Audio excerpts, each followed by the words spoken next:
السلام عليكم ورحمة الله وبركاته. بسم الله الرحمن الرحيم. الحمد لله رب العالمين، والعاقبة للمتقين ولا عدوان إلا على الظالمين. أصلي وأسلم على أشرف الأنبياء والمرسلين نبينا محمد وعلى آله وصحبه أجمعين، أما بعد. يا أيها الذين آمنوا اتقوا الله حق تقاته ولا تموتن إلا وأنتم مسلمون. يا أيها الذين آمنوا اتقوا الله وقولوا قولا سديدا يصلح لكم أعمالكم ويغفر لكم ذنوبكم، ومن يطع الله ورسوله فقد فاز فوزا عظيما. അല്ലാഹുവെ സൂക്ഷിച്ചുകൊണ്ട് മുത്തഖീങ്ങളായി ജീവിതത്തിന്റെ എല്ലാ മേഖലകളിലും കഴിവിന്റെ പരമാവധി സൂക്ഷ്മത പുലർത്തിക്കൊണ്ട് അല്ലാഹുവും അവന്റെ റസൂലും കൽപ്പിച്ച കാര്യങ്ങളെല്ലാം ജീവിതത്തിൽ പകർത്തി വിരോധിച്ച കാര്യങ്ങളെല്ലാം ജീവിതത്തിൽ നിന്ന് ഒഴിവാക്കി സൂക്ഷ്മതയോടുകൂടെ ജീവിച്ച് മുവഹിദുകളായി ലോകത്തോട് വിട പറയാൻ കഴിയുന്ന സൗഭാഗ്യവാന്മാരിൽ മുത്തഖീങ്ങളിൽ ഉൾപ്പെടാൻ അല്ലാഹു തആല നമുക്ക് ഏവർക്കും തൗഫീഖ് നൽകട്ടെ എന്ന് ആദ്യമായി ആത്മാർത്ഥമായി പ്രാർത്ഥിക്കുകയാണ്. അതിനുവേണ്ടി പ്രവർത്തിക്കണേ എന്ന് എന്നെയും നിങ്ങളെയും ഉണർത്തുകയാണ്, തഖ്വ കൊണ്ട് വസിയത്ത് ചെയ്യുകയാണ്. പ്രിയപ്പെട്ടവരെ, പരിശുദ്ധവും പരിപാവനവുമായ റമദാൻ അത് സത്യവിശ്വാസികൾക്ക് വേണ്ടി അല്ലാഹു തആല കരിഞ്ഞരുളുന്ന ഒരു പുണ്യങ്ങളുടെ പൂക്കാലമാണ്. അതിന്റെ മുന്നോടിയായി വിശ്വാസി സമൂഹമൊക്കെ അതിനു വേണ്ടി ഒരുങ്ങുക എന്നുള്ളത് ആ മാസത്തോടും ആ മാസത്തിലെ കർമ്മങ്ങളോടും കാണിക്കുന്ന ഒരു വലിയ ഒരു ആദരവാണ്. അള്ളാഹുവിന്റെ ചില ചിഹ്നങ്ങളെയും അള്ളാഹു തആല തിരഞ്ഞെടുത്ത ചില മാസങ്ങളെയും അതേപോലെ തന്നെ ദിവസങ്ങളെയും ഒക്കെ സ്ഥലങ്ങളെയും ഒക്കെ ആദരിക്കുക എന്നുള്ളത് തഖ്വയുടെ ഭാഗവുമാണ്. ലോകത്ത് അള്ളാഹുവിന്റെ ഭൂമി എല്ലാ സ്ഥലവും ഒരുപോലെയല്ല. അതിൽ നിന്ന് അല്ലാഹു തആല തിരഞ്ഞെടുത്ത സ്ഥലമാണ് റബ്ബിന്റെ ഭവനങ്ങളാകുന്ന പള്ളി. അവിടെ പ്രത്യേകമായ പുണ്യമുണ്ട്. ആ പള്ളിക്ക് അതിൻ്റെതായ പരിപാലനത്തിനും അതേപോലെ തന്നെ അതിന്റെ സാഹചര്യങ്ങൾക്കൊക്കെ അതിന്റെ പവിത്രതയും പരിപാവനമായ ഒരു അവസ്ഥയുമുണ്ട്. അതുപോലെ തന്നെയാണ് എല്ലാ ദിവസവും ഒരുപോലെയല്ല. സയ്യിദുൽ അയ്യാമി യൗമുൽ ജുമുഅ, വെള്ളിയാഴ്ച ദിവസങ്ങളുടെ നേതാവാണ്. മാസങ്ങളിൽ തന്നെ അതുപോലെ തന്നെ അല്ലാഹു തആല തിരഞ്ഞെടുക്കപ്പെട്ട ചില മാസങ്ങളുണ്ട്. ഇന്ന ഇദ്ദത്തശ് ശുഹൂരി ഇൻദല്ലാഹി 12 ശഹ്റ. അല്ലാഹുവിന്റെ അടുക്കൽ മാസങ്ങളുടെ കണക്ക് 12 ആണ്. മിൻഹാ അർബഅത്തുൻ ഹുറും, അതിൽ 4 പവിത്രമാണ്. നമുക്കെല്ലാവർക്കും അറിയാവുന്ന പവിത്രമായ അൽ അഷ്ഹറുൽ ഹുറും എന്ന് നാം പറയാറുള്ള പവിത്രമായ മാസം മുഹറം, അതേപോലെ തന്നെ ദുൽഖഅദ്, ദുൽഹിജ്ജ, റജബ്, ഇതൊക്കെയാണ്.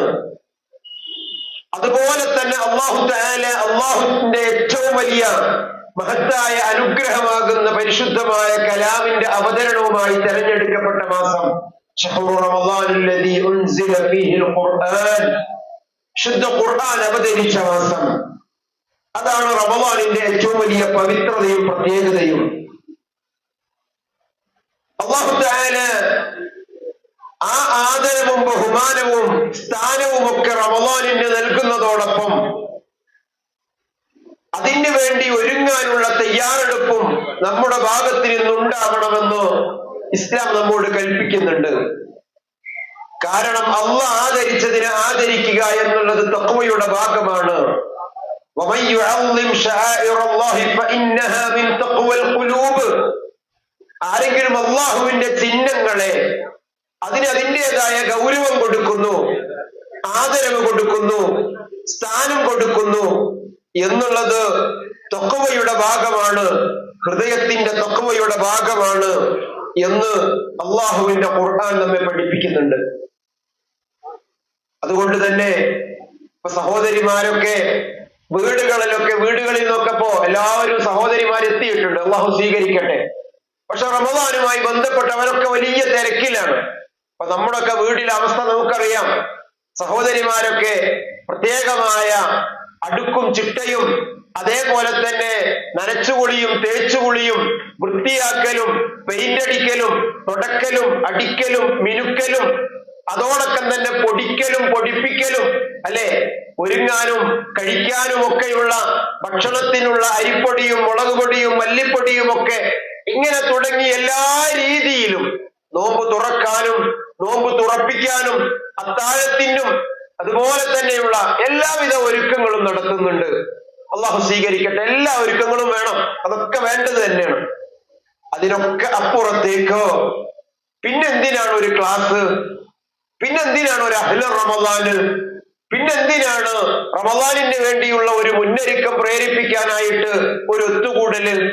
അപ്പൊ നമുക്കറിയാം നമ്മുടെ വീടിന്റെ ആ അടിക്കലും തുടക്കലിനും അതേപോലെ തന്നെ ഭക്ഷണത്തിന്റെ ഒരുക്കലുകൾക്കും ഒക്കെ അപ്പുറത്തേക്ക് സത്യവിശ്വാസിക്ക് മറ്റൊരു ഒരുക്കം ഒരുങ്ങാനുണ്ട്. ആ ഒരുക്കം ഏതാണ്? ആ ഒരുക്കത്തിന് വേണ്ടിയാണ് നമ്മളൊക്കെ ഒരുമിച്ച് കൂടുന്നത്. അങ്ങനെ ഒരുമിച്ച് കൂടേണ്ടതുണ്ടോ? ഉണ്ട് എന്നുള്ളതാണ് അള്ളാഹ് പറയുന്നത്. ഉണർത്തണം, ഉത്ബോധിപ്പിക്കണം. ഒരുങ്ങാനുള്ള തയ്യാറെടുപ്പിന് വേണ്ടിയുള്ള എല്ലാവിധ ഉണർത്തലുകളും നിങ്ങളുടെ ഭാഗത്ത് നിന്നുണ്ടാവണം. അത് തുദക്കിറുക്കും, അത് ഏറ്റവും വിശ്വാസികൾക്ക് അത് ഗുണം ചെയ്യും. ആ ഉണർത്തലാണ് നമ്മുടെ ഈ പ്രോഗ്രാം കൊണ്ട് ഉദ്ദേശിക്കുന്നത്. ആ ഉണർത്തൽ നമ്മുടെ ജീവിതത്തിൽ ചില മാറ്റങ്ങൾ ഉണ്ടാക്കേണ്ടതുണ്ട്.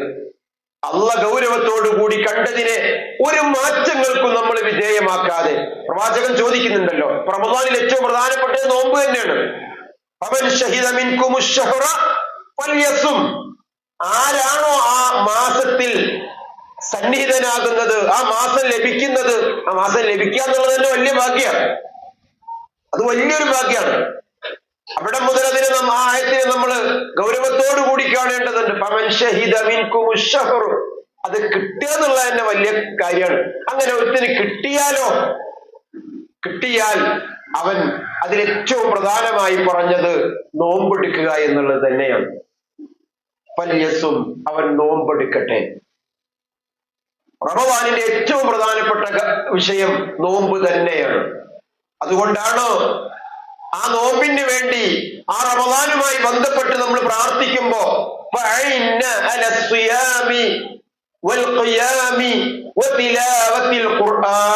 എന്ന് നമ്മൾ പ്രാർത്ഥിക്കാറുണ്ട്. 3 കാര്യത്തിന് റബ്ബേ നീ എനിക്ക് ആവതാക്കണേ ആ റമദാനിൽ.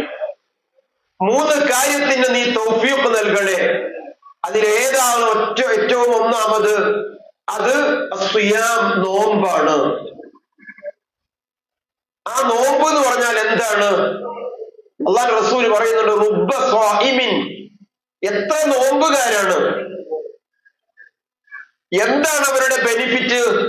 ഇല്ലൽ അത്ഷു വൽ ജൂഅ്, ആ നോമ്പുകാർക്ക് ലഭിക്കുന്നത് പലപ്പോഴും കുറെ വിശപ്പും ദാഹവും മാത്രമാണ്. നോമ്പെടുക്കാൻ അറിയാത്തവരാരും ഇതിലില്ല, എല്ലാവരും നോമ്പെടുക്കും. പക്ഷെ നമ്മുടെ നോമ്പ് ഒരിക്കൽ പോലും കുറെ വിശപ്പും ദാഹവും മാത്രമുള്ള നോമ്പുകളായി മാറാതിരിക്കാൻ വളരെ ഗൗരവത്തോടുകൂടി നാം ജാഗരൂകരാവേണ്ടതുണ്ട്. അതിനാണ് 10 ദിവസം മുമ്പ് തന്നെ, ഏകദേശം ഇനിയും 10 ദിവസം നമുക്ക് ബാക്കിയുണ്ട്, 10-ലധികം ദിവസം ബാക്കിയുണ്ട്. അതിനുവേണ്ടി സ്റ്റെപ്പായി ഒരുങ്ങുകയാണ്. വൃത്തിയാക്കലുകളാണ്. ആ വൃത്തിയാക്കലുകൾ വീടും പരിസരവും മാത്രം പോരാ, മനസ്സും ശരീരവും അതിനു വേണ്ടി ഒരുക്കണമെന്ന തയ്യാറെടുപ്പാണ്. കാരണം അവിടെ നന്നായാലാണ് ഈ പറയപ്പെടുന്ന നോമ്പിനുമായി ബന്ധപ്പെട്ട പ്രവർത്തനങ്ങളൊക്കെ അങ്ങോട്ട് കയറാൻ. അപ്പൊ നമുക്കൊക്കെ അറിയാം എന്തിനാ നോമ്പ് എന്ന് ചോദിച്ചാൽ ഏതൊരാളും പറയും, യാ അയ്യുഹല്ലദീന ആമനൂ കുതിബ അലൈക്കുമുസ് സിയാമു കമാ കുതിബ അലല്ലദീന മിൻ ഖബ്ലിക്കും ലഅല്ലക്കും തത്തഖൂൻ.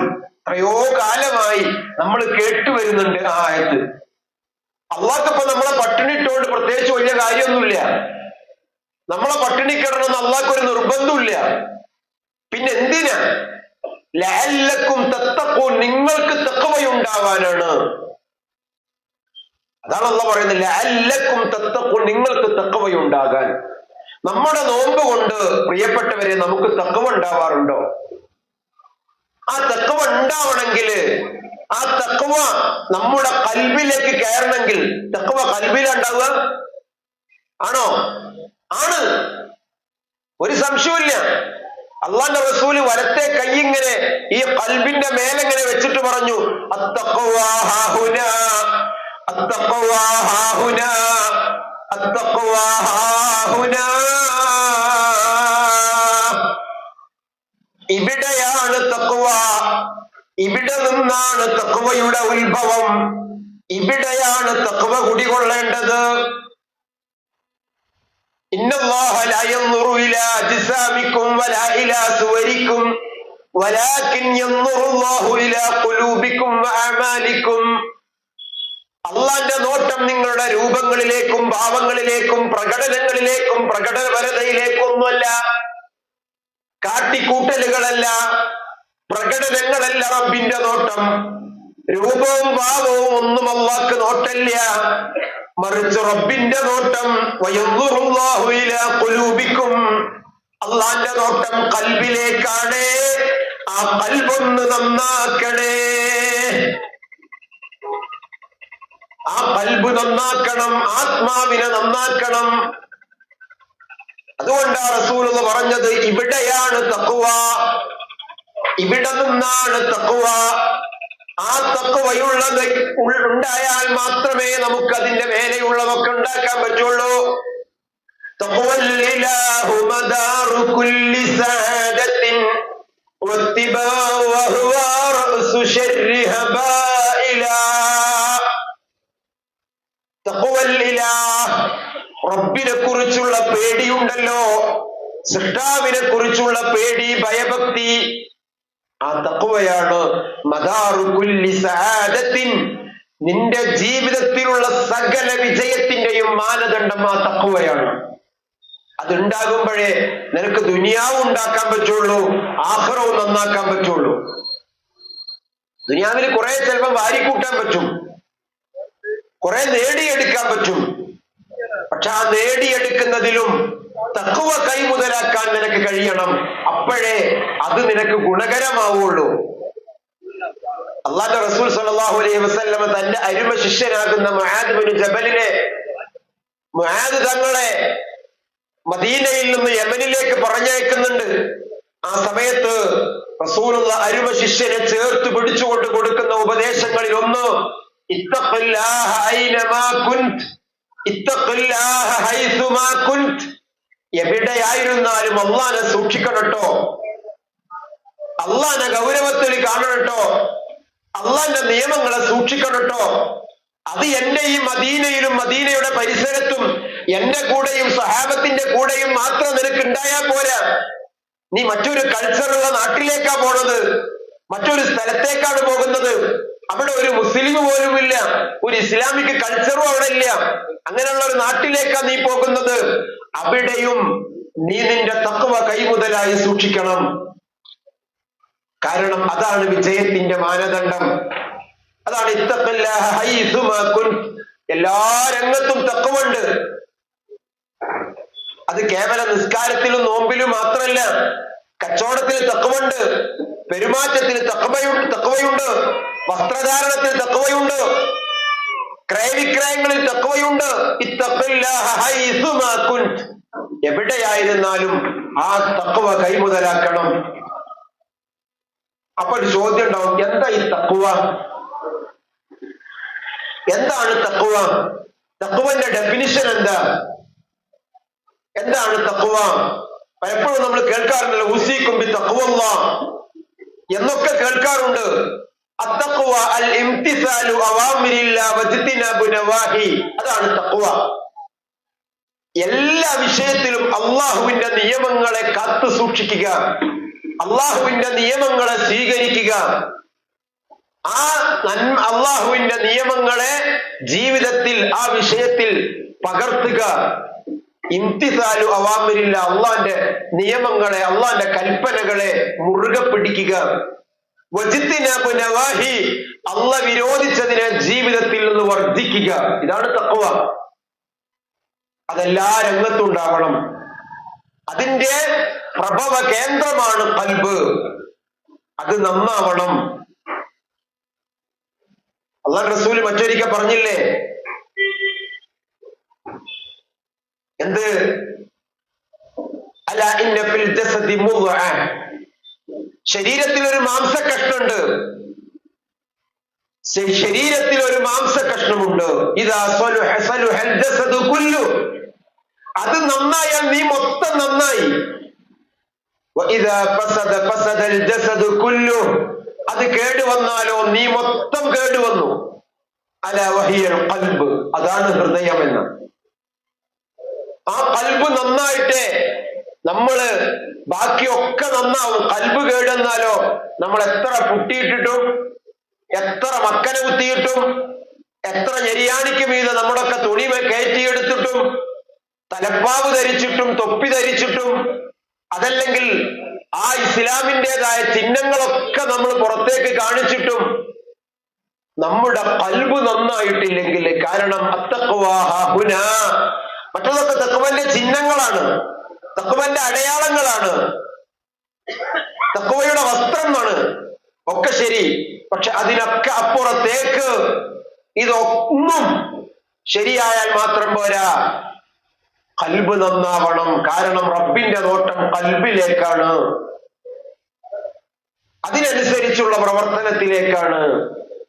അവിടെ നന്നാവണം. അപ്പൊ ആദ്യമായി റമദാനിന്റെ മുന്നൊരുക്കത്തിൽ നാം തേച്ചുകുളിയും നനച്ചുകുളിയൊക്കെ നടത്തേണ്ടുന്നത് നമ്മുടെ ഖൽബിനെയാണ്.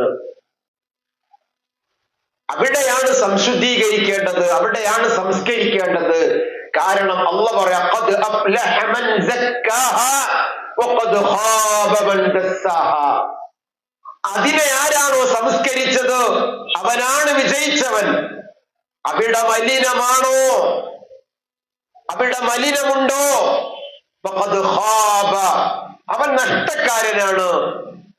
എന്റെ പ്രിയപ്പെട്ടവരെ, നാം പരലോകത്തിന് വേണ്ടി പണിയെടുക്കുന്നവരാണ്, ആഖിറത്തിൽ രക്ഷപ്പെടണമെന്ന് ആഗ്രഹിക്കുന്നവരാണ്. പക്ഷേ എന്നിട്ടും നമ്മുടെ അമലുകള് തഖ്വയില്ലാത്ത അമലുകളായി പോകുന്നുണ്ടെങ്കിൽ, ഇഖ്ലാസ് ഇല്ലാത്ത അമലുകളായി പോകുന്നുണ്ടെങ്കിൽ, നമ്മുടെ അമലുകളുടെ നിയ്യത്ത് നന്നാവാതെ പോകുന്നുണ്ടെങ്കിൽ, അത് ഏറ്റവും വലിയ നഷ്ടമായിട്ട് നാളെ പരലോകത്ത് നമുക്ക് വിരല് കടിക്കേണ്ടി വരുന്ന. അവിടെയാണ് ഖൽബ് നന്നാക്കേണ്ടതും നിയ്യത്ത് നന്നാക്കേണ്ടതും ഇഖ്ലാസ് ഉണ്ടാക്കേണ്ടതും. ആ ഇഖ്ലാസും നിയ്യത്തും തഖ്വയും ഒക്കെ ഉണ്ടാകുന്നതിന് തടസ്സമാകുന്നത് എന്തൊക്കെയാണോ അതൊക്കെ നീക്കിക്കളഞ്ഞിട്ട് നന്നായി മത്സരിക്കാൻ, നന്മയ്ക്ക് വേണ്ടി മത്സരിക്കാൻ വേണ്ടി പ്രവർത്തിക്കേണ്ടതും. അത് കുറച്ചൊരു ടാസ്കാണ്. ആ ടാസ്ക് ഏറ്റെടുത്തേ പറ്റൂ. എങ്കിൽ മാത്രമാണ് ഖദ് അഫ്ലഹ മൻ സക്കാഹാ, അവിടെ സംസ്കരിക്കാൻ കഴിഞ്ഞാൽ വിജയിച്ചു എന്ന് അല്ലാഹു തആല പറയാനുള്ള കാരണം. ഞാൻ എന്നെ ഉപദേശിക്കുന്നതോടൊപ്പം നിങ്ങളെ ഉണർത്തുന്നത്, അതിനുള്ള തയ്യാറെടുപ്പ് നമ്മുടെ ഭാഗത്ത് നിന്നുണ്ടാവണം. അപ്പൊ നമ്മളൊക്കെ വീട്ടിൽ നിന്ന് വന്നു. എന്തിനാ വന്നത്? നമ്മള് അഹ്ലുർ റമദാൻ പ്രോഗ്രാം കേൾക്കാൻ, ഇൽമിന്റെ മജ്‌ലിസിൽ ഇരിക്കാൻ. എന്തെല്ലാം ബുദ്ധിമുട്ടുകൾ ഇതൊക്കെ ഉണ്ട്.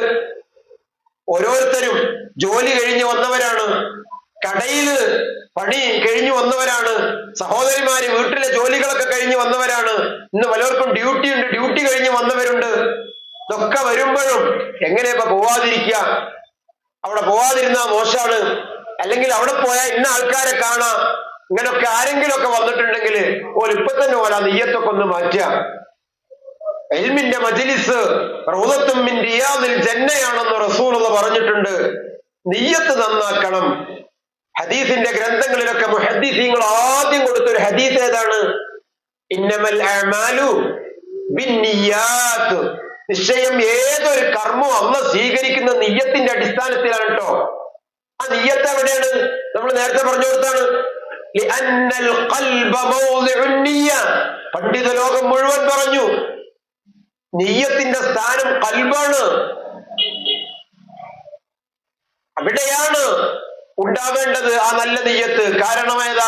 ഇന്നമൽ അഅ്മാലു ബിന്നിയാത്ത്. നിങ്ങളുടെ കർമ്മങ്ങളൊക്കെ അല്ലാഹ് സ്വീകരിക്കുന്നത്, അതിനൊക്കെ പ്രതിഫലം നൽകുന്നത് നിങ്ങളുടെ ഉദ്ദേശ ലക്ഷ്യത്തിന്റെ അടിസ്ഥാനത്തിലാണ്. അപ്പൊ ആയതുകൊണ്ട് മറ്റുള്ളതൊക്കെ അല്ലാഹ് പൊറുക്കും. പല ആൾക്കാർക്കും പല സംശയമാണ്. എന്താ സംശയം?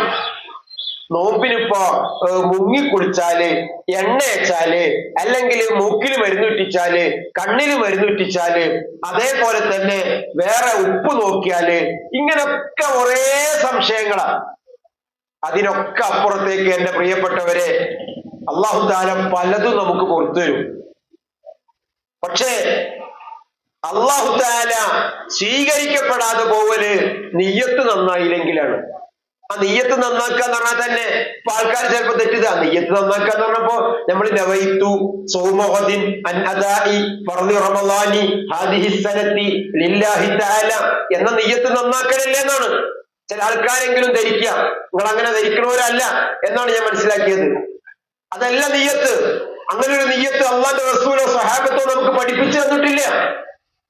മറിച്ച് അള്ളാന്റെ റസൂല് പഠിപ്പിച്ചത് ഇന്നമൽ അഅ്മാലു ബിന്നിയാത്ത് വ ഇന്നമാ ലികുല്ലി ഇംറിഇൻ മാ നവാ. അത് ഓരോ വ്യക്തിക്കും ലഭിക്കുന്നത് മാ നവാ, കരുതൽ കൊണ്ടാണ്. കരുതൽ എവിടെ? നാവ് കൊണ്ടാ? അല്ല, കരുതൽ ഖൽബ് കൊണ്ടാണ്, ഹൃദയം കൊണ്ടാണ്, മനസ്സുകൊണ്ടാണ്. അവിടെയാണ് കരുത്തുണ്ടാവേണ്ടത്. അതൊരു കർമ്മം സ്വീകരിക്കാൻ നിർബന്ധമാണ്. അതിനൊക്കെ അപ്പുറത്തേക്ക് നിയ്യത്ത് എന്ന് പറഞ്ഞാൽ എന്താണ്? അല്ലാഹുവിന്റെ പ്രീതി മാത്രം ആഗ്രഹിക്കണം. ഇന്ന സ്വലാത്തി വനുസുകി വമഹ്യായ വമമാതി ലില്ലാഹി റബ്ബിൽ ആലമീൻ. അതാണ് നിയ്യത്ത്. അതിനെ നമുക്ക് ഇഖ്ലാസ് എന്ന് പറഞ്ഞാലും നിയ്യത്ത് എന്ന് പറഞ്ഞാലും റബ്ബിന് വേണ്ടി മാത്രമാക്കുക എന്നൊക്കെ പറഞ്ഞാലും അതൊക്കെ പരസ്പരം പര്യായങ്ങളാണ്. അല്ലാഹു റസൂൽ ഒരു വിഭാഗത്തെ കുറിച്ച് പരിചയപ്പെടുത്തിയപ്പോ അവര് പരലോകത്ത് ഒരു വലിയ കോൺഫിഡൻസോട് കൂടിയാണ് അവർ വരുന്നത്. നിസ്കാരവും നോമ്പും അതേപോലെ തന്നെ സൽക്കർമ്മങ്ങളും സദഖയും ജിഹാദിൽ വരെ പങ്കെടുത്തവര്, എങ്ങനെ യുദ്ധത്തിൽ വരെ പങ്കെടുത്ത ഷഹീദ് പോലുണ്ട് എന്നാ ആ കൂട്ടത്തില്. കേവലം നിസ്കാരം നോമ്പുള്ളവരല്ല, യുദ്ധത്തിൽ പങ്കെടുത്ത ഷഹീദ് പോലും ആ കൂട്ടത്തിലുണ്ട്. അള്ളാന്റെ മാർഗത്തിൽ ധാരാളം ധർമ്മം ചെയ്ത ധർമ്മിഷ്ഠനുണ്ട്. അതേപോലെ തന്നെ ധാരാളം ഇൽമുള്ള ആലിമുണ്ട്, വലിയ പണ്ഡിതന്മാരുണ്ട്. ഇങ്ങനെയൊക്കെയുള്ള ആളുകളാണ്. അല്ലാഹു തആല അവരിൽ നിന്ന് പോലും മുഖം തിരിക്കുന്നു. അല്ലാഹ് അവരെ ഗൗനിക്കുന്നില്ല, അല്ലാഹ് പരിഗണിക്കുന്നില്ല. ഷഹീദ് കടന്നു വരുന്നു, ചോദിക്കുന്നു, റബ്ബേ എന്നെ നിനക്ക് മനസ്സിലായില്ലേ? ഞാൻ നിന്റെ മാർഗത്തിൽ രക്തസാക്ഷിയായ, ജിഹാദിൽ പങ്കെടുത്ത രക്തസാക്ഷിയാണ് ഞാൻ, ഷഹീദാണ് ഞാൻ. അല്ലാഹു തആല അയാളോട് പറയുന്ന കദബ്ത, നീ പറഞ്ഞത് കള്ളമാണ്. യാ റബ്ബ്, നിനക്കറിയില്ലേ റബ്ബേ ഞാൻ നിന്റെ മാർഗത്തിൽ ഷഹീദായവനാണെന്ന്? നീ ഷഹീദായി എന്നുള്ളത് സത്യമാണ്, എന്റെ മാർഗത്തിൽ എന്ന് പറഞ്ഞത് കളവാണ്, എനിക്ക് വേണ്ടി എന്ന് പറഞ്ഞത് കളവാണ്. റസൂൽ പറഞ്ഞു തരികയാണ്, നീ വലിയ ധീരശൂര പരാക്രമിയാണ്, വലിയ പടയാളിയാണ്, വില്ലാളി വീരനാണ്, ശത്രുപക്ഷത്തിനെ ഇടിച്ചു വീഴ്ത്തുന്ന വലിയ പരാക്രമിയാണ് എന്നൊക്കെ ജനങ്ങള് പറയാനൊക്കെ വേണ്ടി നീ വലിയ ധീരശൂര പരാക്രമമൊക്കെ നടത്തി ഷഹീദായവനാണ്. അതൊക്കെ ആൾക്കാർ പറഞ്ഞില്ലേ? എന്റെ മാർഗത്തിൽ കലിമത്തുല്ലാഹി ഹിയൽ ഉലിയ, എന്റെ റബ്ബിന്റെ നാമത്തിന് വേണ്ടി എന്ന അർത്ഥത്തില് നീ ചെയ്തിട്ടില്ല. ഇവിടെ ഒന്നുമില്ല എന്ന് പറയുമ്പോ അതിലും വലിയ സങ്കടം വല്ലാതെ വേറെ എന്താ? അടുത്ത ആള് ധർമ്മിഷ്ഠനാണ്, വലിയ കോൺഫിഡൻസോട് കൂടി വരിക, റബ്ബേ നിന്റെ മാർഗത്തിൽ ഞാൻ ഇത്രയൊക്കെ ചെലവഴിച്ചിട്ടുണ്ട്. അല്ലാഹ് അയാളോട് പറയുന്ന, നീ പറഞ്ഞത് കള്ളമാണ്, നീ ചെലവഴിച്ചിട്ടുണ്ട്, വലിയ ധർമ്മിഷ്ഠനൊക്കെയാണ്. ആചാര്യത്തിൽ എന്ന 5000 കിട്ടുന്നത് പൊതുവെ നാട്ടിലൊരു പറച്ചിലുണ്ട്.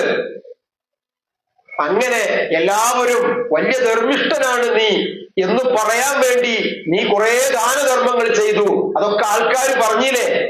ആൾക്കാർ അങ്ങനെയൊക്കെ പറഞ്ഞിട്ടുണ്ട്. എന്റെ പ്രീതിക്കും എന്റെ പൊരുത്തത്തിനും വേണ്ടി നീ ഒന്നും കൊടുത്തിട്ടില്ല. അത് ജനങ്ങൾ വിളിച്ചു പറയണം. അത് വലിയൊരു സംഖ്യയായി കാണണം. അത് ജനങ്ങളൊക്കെ അറിയണം. ഇതൊക്കെയായിരുന്നു നിന്റെ ചിന്ത. അത് ജനങ്ങളൊക്കെ പറഞ്ഞു, സൃഷ്ടികളൊക്കെ പറഞ്ഞു കഴിഞ്ഞു. സൃഷ്ടാവിന്റെ അടുക്കൽ ഒന്നുമില്ല. അള്ളാഹു നമ്മളെ കാക്കട്ടെ. മൂന്നാമത് പണ്ഡിതൻ വരിക. വലിയ പ്രാസംഗികനല്ലേ, നീ വലിയ പണ്ഡിതനല്ലേ എന്ന് ജനങ്ങളൊക്കെ പറയാൻ വേണ്ടിയിട്ട് നിന്റെ കുറെ പ്രകടനങ്ങൾ ഉണ്ടായി. എന്റെ മാർഗത്തില്, എന്റെ പ്രീതിക്ക്, എനിക്ക് വേണ്ടി നീ ഒന്നും ചെയ്തിട്ടില്ല എന്ന് പറയുമ്പോ സഹോദരങ്ങളെ, നമ്മുടെ അവസ്ഥ പിന്നെന്തായിരിക്കും? അവിടെയാണ് റസൂൽ ഈ ഹദീസ് പറഞ്ഞിട്ട് ഉടനെ പറഞ്ഞത് എന്താണെന്നറിയോ? ജീവിതത്തിന്റെ എല്ലാം ത്യജിച്ചിട്ട് പോകുന്നതാണ് ഹിജ്റ. ഹിജ്റ എന്ന് പറഞ്ഞാൽ എന്താ? അന്നേ വരെ ഉണ്ടാക്കിയ സ്വത്തും മുതലും കുടുംബവും അതേപോലെ തന്നെ സമ്പത്തും വീടും എല്ലാം വിട്ടെറിഞ്ഞ് മുഅ്മിനായി ജീവിക്കാൻ വേണ്ടിയുള്ള പലായനമാണ്. ആ ഹിജ്റയിൽ പോലും റസൂലുള്ളാഹി പറഞ്ഞു, വമൻ കാനത് ഹിജ്റതുഹു ഇലദ്ദുനിയാ യുസീബുഹാ വമൻ കാനത് ഹിജ്റതുഹു ഇലല്ലാഹി വറസൂലിഹി ഫഹിജ്റതുഹു ഇലല്ലാഹി വറസൂലിഹി. ദുനിയാവിന് വേണ്ടിയാണെങ്കിൽ അത് കിട്ടും, അള്ളാഹ്ക്കും റസൂലിന്റെയും മാർഗത്തിലാണെങ്കിൽ അത് മാത്രമേ അവനുണ്ടാവുള്ളൂ. അല്ല ഇമ്രാത്തി ഞെൻകിഹു, അവർ പെണ്ണിനെ കെട്ടാനാണ് ഉദ്ദേശമെങ്കിൽ അവർക്ക് ആ പെണ്ണ് കിട്ടും, കല്യാണം കഴിക്കാം, അല്ലെങ്കിൽ ദുനിയാവ് ഉണ്ടാക്കാം, ബിസിനസ് ചെയ്യാം. അവിടെ പോലും നിയ്യത്ത് പരമപ്രധാനമാണ്, ഖൽബ് പരമപ്രധാനമാണ്. കാരണം റബ്ബിന്റെ നോട്ടം നിന്റെ ഖൽബിലേക്കാണെന്ന് റസൂലുള്ളാഹി പറയുന്നുണ്ടെങ്കിൽ, എന്റെ പ്രിയപ്പെട്ടവരെ, ഇങ്ങനെയൊക്കെ കഷ്ടപ്പെട്ട് ഒരുങ്ങിയിട്ടും നമ്മുടെ അമലുകൾ നാളെ പരലോകത്തെത്തുമ്പോ മനിൽ മുഫ്ലിസ് എന്ന് പറഞ്ഞ റസൂലുള്ളാഹി, ആരാണ് നഷ്ടക്കാരൻ? അതുപോലത്തെ നഷ്ടപ്പെട്ട യഹ്സബൂന അന്നഹും യുഹ്സിനൂന സുൻആ, അവരൊക്കെ വിചാരിച്ചത്, അവരൊക്കെ ചെയ്തത് നല്ല നല്ല കാര്യങ്ങളാണെന്നാണ്. പക്ഷെ അവിടെ എത്തുമ്പോ വല്ല സഅയുഹും, അവരുടെ അധ്വാനങ്ങൾ മുഴുവനും പിഴച്ചു പോകുന്ന ഒരു സാഹചര്യം ഉണ്ടാവുക. അല്ലാഹു തആല നമ്മളെ കാക്കട്ടെ. അപ്പൊ റമളാനിന്റെ പടിവാതിൽക്കലേക്ക് കാലെടുത്ത് വെക്കുന്നതിന്റെ മുന്നേ ആദ്യം നാം നനച്ചുകുളിയും തേച്ചുകുളിയും ഒക്കെ നടത്തിയിട്ട് ശുദ്ധീകരിക്കേണ്ടത് ഖൽബാണെന്നാണ് പറഞ്ഞതിന്റെ രത്ന ചുരുക്കം. അവിടെ ഒന്നാമതായിട്ട് എന്റെ റബ്ബിന് വേണ്ടി എന്നുള്ളത് മാത്രം ഉണ്ടാവണം. ആ റബ്ബിന് വേണ്ടി മാത്രം എന്നത് ഉണ്ടാകുമ്പോ ആ ഖൽബിൽ നിന്ന് കുറെ അഴുക്കുകൾ നീക്കം ചെയ്യേണ്ടതുണ്ട്. ആ അഴുക്കുകളിൽ ഒന്ന് കിബറാണ്, ഒറ്റ വലുത് കിബറാണ്. ഖൽബിൽ നിന്ന് മാറ്റിയെടുക്കേണ്ട അഴുക്ക്. അൽ കിബ്റു റിദാഇ എന്ന് പറയാൻ അർഹത അള്ളാഹ്ക്ക് മാത്രമേ ഉള്ളൂ. അള്ളാഹുവിന്റെ റസൂല് പറയാം, മൻ കാന ഫീ ഖൽബിഹി മിസ്ഖാലു ദർറത്തിൻ മിൻ കിബ്രിൻ ലാ യദ്ഖുലുൽ ജന്ന. കിബ്റിന്റെ, അഹങ്കാരത്തിന്റെ അണുമണി തൂക്കം നിന്റെ ഖൽബിലുണ്ടെങ്കിൽ സ്വർഗത്തിലേക്ക് കയറാൻ പറ്റൂല എന്നാണ്. അപ്പൊ ആദ്യം നമ്മുടെ ഖൽബിൽ നിന്ന് ഞാനൊക്കെ കഴിച്ചിലായില്ലെങ്കിൽ പിന്നെ ആരാണ്? ഞാനിപ്പോ ആരാ? എന്താ പിന്നൊക്കെ ലെവല് എന്നൊക്കെയുള്ള ഒരു തലത്തിലുള്ള പൊങ്ങച്ചവും അഹങ്കാരവും ഞാൻ തന്നെയാണ് വലുത് എന്ന ധാരണയൊക്കെ ഉണ്ടെങ്കിൽ അതൊന്നും എടുത്ത് ഒഴിവാക്കുക. അത് പ്രധാനപ്പെട്ട ഘടക. സ്വഹാബത്ത് ഇത് പറഞ്ഞപ്പോ നബി പറഞ്ഞപ്പോ സ്വഹാബത്ത് വെച്ചു, നബിയെ ഞങ്ങൾ നല്ല വസ്ത്രം ധരിക്കാറുണ്ട്, അടിപൊളി കുപ്പായം കമീസൊക്കെ ഇടാറുണ്ട്, നല്ല വാഹനത്തിലൊക്കെ പോകണം എന്ന് ആഗ്രഹിക്കുന്നവരാണ്, അതൊക്കെ കിബറാണോ? റസൂൽ പറഞ്ഞു, അതൊന്നും കിബറല്ല. ഇന്നല്ലാഹ ജമീലുൻ യുഹിബ്ബുൽ ജമാൽ. അള്ളാഹ് ഭംഗിയുള്ളവനാണ്, അള്ളാഹ്ക്ക് ഭംഗി വളരെ ഇഷ്ടമാണ്. ഭംഗിയുള്ള വസ്ത്രമൊക്കെ നിങ്ങൾ ധരിച്ചോളൂ, ഭംഗിയുള്ള വീടൊക്കെ ആയിക്കോട്ടെ, ഭംഗിയുള്ള വാഹനമൊക്കെ ആയിക്കോട്ടെ, അതൊന്നുമല്ല പ്രശ്നം. അൽ കിബ്റു ബത്റുൽ ഹഖ്. കിബർ എന്ന് പറഞ്ഞാൽ അത് ഹക്കിനെ മൂടിവെക്കലാണ്. സത്യം എന്താണെന്ന് നിങ്ങൾക്കറിയാം ഒരു വിഷയത്തിൽ, ആ സത്യം ആർക്കെങ്കിലും വേണ്ടി നിങ്ങൾ മൂടിവെക്കരുത്. രണ്ടാമത് വഗംതുന്നാസ്, ജനങ്ങൾ ഒരു നിസ്സാരപ്പെടുത്തുന്ന സ്വഭാവങ്ങൾ എടുത്തുണ്ടോ? അവിടെയാണ് വിഷയം. നിങ്ങൾക്ക് ഉള്ളതിന് കുഴപ്പമൊന്നുമില്ല, നിങ്ങൾക്ക് അനുഗ്രഹം ഉള്ളതിനും കുഴപ്പമില്ല. പക്ഷേ അനുഗ്രഹമില്ലാത്തവനെ കാണുമ്പോ എന്ന ഒരു മനസ്സ് വരുന്നുണ്ടോ? അതാണ് ഹംതുന്നാസ് എന്ന് പറയുന്നത്. അല്ലെങ്കിൽ ആദ്യമൊന്നും ഇല്ലാത്തവൻ എന്തെങ്കിലുമൊക്കെ ഒന്ന് ഉണ്ടായപ്പോ ആരാ പോന്, ഓനൊക്കെ എന്താ അവസ്ഥ? ജനങ്ങളെ ഒരു നിസ്സാരപ്പെടുത്തുക, മറ്റുള്ളവരെ ഒരു നിസ്സാരപ്പെടുത്തുന്ന പ്രവണത ഉണ്ടോ? അത് കിബറാണ്, സൂക്ഷിച്ചോളണം. ആ കിബർ നിന്റെ കൽബിലുണ്ടെങ്കിൽ സ്വർഗത്തിൽ കയറാൻ പറ്റൂല എന്ന് റസൂലുള്ളാഹ്. നമ്മുടെ കൽബിനെ ശുദ്ധീകരിക്കുമ്പോ അവിടെ നിന്ന് എടുത്ത് പറിച്ച് വലിച്ചെറിയേണ്ടുന്ന ഏറ്റവും വലിയ മലിനം ഒന്ന് കിബറാണ്. നമ്മൾ ഷഅബാനിലാണ്. ഷഅബാൻ വിത്തൊരുക്കേണ്ട മാസമാണ്. കളകൾ പറിച്ചു കളയേണ്ട മാസമാണ്. കളമൊരുക്കേണ്ട മാസമാണ്. കളമൊരുക്കി കളകൾ പറിച്ചു കളഞ്ഞ് വെള്ളം ഒഴിച്ച് ഉഴുതുമറിച്ച് ശുദ്ധീകരിച്ച് വിത്തിടാനുള്ളതാണ് നമുക്ക് റമദാനിൽ. ആ വിത്ത് റമദാനിലിട്ട് റമദാൻ കഴിയുമ്പോഴേക്ക് ആ വിത്തിൽ നിന്ന് നല്ല നെൽക്കതിരുകൾ ഉണ്ടാവണമെങ്കിൽ ആദ്യം ചില കളകൾ ഷഅബാനിൽ നമുക്ക് പറിച്ചു കളയേണ്ടതുണ്ട്. ആ ഒരുക്കമാണ് ഷഅബാൻ. അല്ലാഹുവിന്റെ റസൂൽ ഷഅബാനിൽ ഏറ്റവും കൂടുതൽ നോമ്പെടുത്തിരുന്നു എന്നാണ്. അല്ലാഹുവിന്റെ റസൂൽ അതിന് കൊടുത്ത മറുപടി ആളുകൾ അതിൽ അശ്രദ്ധരാണെന്ന്. ഒരു ഒരുക്കായിരുന്നു റസൂൽ നടത്തിയിരുന്നത്. ആ ഒരുക്കത്തിലുള്ള കളകൾ പറിച്ച് കളഞ്ഞ് ശുദ്ധീകരിച്ച് സംസ്കരിച്ചുള്ള ഒരുക്കങ്ങൾ ഉണ്ടാവേണ്ടത് നമുക്ക് ഈ മാസത്തിലാണ്. അള്ളാഹു അനുഗ്രഹിക്കട്ടെ.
അൽഹംദുലില്ലാഹി അവ്വലൻ വആഖിറ.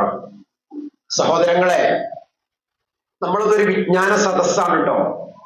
അപ്പൊ ആയതുകൊണ്ട് ഞാനിങ്ങനെ വലിയൊരു വേള് പറയാം, നിങ്ങളൊക്കെ അങ്ങനെ കേട്ടിരിക്കുക, ചിലവർ ഉറങ്ങുക, അതല്ല. നമുക്കിങ്ങനെ ഓരോന്ന് നമുക്ക് പരസ്പരം ചർച്ച ചെയ്ത് പോവേണ്ടതാണ്. കാരണം നാം ഒരുങ്ങിയവരാണ്, ഒരുങ്ങാൻ വന്നവരാണ്. നമുക്ക് ഒരിക്കലും ഈ നോമ്പ് നഷ്ടപ്പെടാൻ പാടില്ല, ഈ റമദാൻ നഷ്ടപ്പെടാൻ പാടില്ല. അതിനുള്ള ഒരുക്കം, നല്ല കതിരുകൾ നമുക്ക് കിട്ടണം, നല്ല വിളവുകൾ കൊയ്യണം. നല്ല വിളവുകൾ കൊയ്യാൻ ഒരു കൃഷിക്കാരൻ എന്തൊക്കെ ചെയ്യാറുണ്ടോ ആ കൃഷിക്കാരൻ ചെയ്യേണ്ടുന്നതൊക്കെ നമ്മൾ ചെയ്യണം. കാരണം അദ്ദുനിയ മസ്റഅത്തുൽ ആഖിറ, ദുനിയാവ് എന്ന് പറഞ്ഞാൽ തന്നെ ആഖിറത്തിലേക്കുള്ള കൃഷിയിടമാണെന്ന്. ആ കൃഷിയിടത്തിൽ അല്ലാഹു തആല ചില നേരത്ത് ചില ഓഫറുകൾ തരികയാണ്. അതിൽപ്പെട്ട വലിയൊരു ഓഫറാണ് റമദാൻ, ഫുർസയാണ്. അതിനെ ഉപയോഗപ്പെടുത്താൻ നമുക്ക് കഴിയണം. അപ്പൊ അവിടെ സംസ്കരിക്കേണ്ടതിനെ സംസ്കരിക്കണം. രണ്ടാമത് കാപട്യമാണ്. കാപട്യമുണ്ടോ നാം പേടിക്കണം. കാപട്യത്തെ പേടിക്കാൻ നമ്മളിപ്പോ ആരും കപടവിശ്വാസികളൊന്നും അല്ലല്ലോ. എന്തിനാ അപ്പൊ നിങ്ങൾ അങ്ങനൊക്കെ പറയണത്? റസൂലുള്ളാഹിന്റെ സ്വഹാബത്തിനെ കുറിച്ച് നമ്മുടെ ധാരണ എന്താ? ആരാണവർ? റളിയല്ലാഹു അൻഹും വറളൂ അൻഹു. അല്ലാഹ് തൃപ്തിപ്പെട്ടവരാണ് അവർ. അല്ലാഹ് സർട്ടിഫൈ ചെയ്തത് അങ്ങനെയാണ്. 30ഓളം സ്വഹാബികളെ കാണാൻ ഭാഗ്യം ലഭിച്ച ഒരു താബിഈ അദ്ദേഹം പറയുന്ന ഒരു വാക്കുണ്ട്, നാം പേടിക്കേണ്ടത് അവിടെയാണ്. ഞാൻ 30ഓളം സ്വഹാബികളെ കണ്ടു. കുല്ലുഹും യഖാഫൂന നിഫാഖ്. അവരൊക്കെ കാപട്യത്തെ പേടിച്ചിരുന്നു. സുബ്ഹാനല്ലാഹ്. അവരൊക്കെ കാപട്യത്തെ പേടിച്ചിരുന്നു. കപടത അത് വലിയ ഗൗരവമുള്ള വിഷയമാണ്. അത് ആരുടെ അടുക്കലും നമ്മൾ പാടില്ല. അതിന് കാരണമാകുന്ന കാപട്യത്തിന് എന്തൊക്കെയാണ് അടയാളങ്ങളും ലക്ഷണങ്ങളും അതും നമ്മൾ എടുത്ത് വലിച്ചെറിയാം. അല്ലാഹുവിന്റെ റസൂൽ അതും നമുക്ക് പറഞ്ഞു തന്നു. ആയത്തുൽ മുനാഫിഖി സലാസ. 3 കാപട്യത്തിന്റെ ലക്ഷണമാണ്. ഇദാ ഹദ്ദസ കദിബ. സംസാരിച്ചാൽ നുണ പറയാം. ചില ആൾക്കാർക്ക് തഗ്ഗടിക്കാന്നൊക്കെ അതിന് പറയാം. പുതിയ ഭാഷയിൽ തള്ളുക, തഗ്ഗടിക്കുക, ഇതൊക്കെയാണ് പേര്. സംസാരിക്കുമ്പോൾ നുണ പറയുന്ന ശീലമുണ്ടോ? കുട്ടികളൊക്കെ വെറുതെ നുണ ക്രിയേറ്റ് ചെയ്യും. ഒരു കാരണം വെറുതെ പറയുന്നേ, അതൊരു വിഷയമല്ലാതെ. അത് കാപട്യത്തിന്റെ ലക്ഷണമാണെന്ന് റസൂലുള്ളാഹ്. സംസാരിക്കുമ്പോൾ സംസാരിച്ചാൽ നുണ പറയാം. കേച്ചിലാവാൻ വേണ്ടി നുണ പറയാം. വിശ്വാസ വഞ്ചന കാണിക്കുക. വിശ്വസിച്ചാൽ വഞ്ചന കാണിക്കുക. അല്ലാഹു റസൂൽ പറഞ്ഞല്ലോ, മൻ ഖശ്ശ ഫലൈസ മിന്നാ. വഞ്ചന കാണിക്കുന്നവൻ എന്നിൽപ്പെട്ടവനല്ല എന്നാ.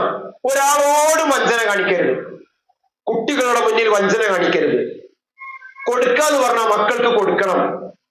തരാന്ന് പറഞ്ഞാൽ തരണം. ചെയ്യാന്ന് പറഞ്ഞാൽ ചെയ്യണം.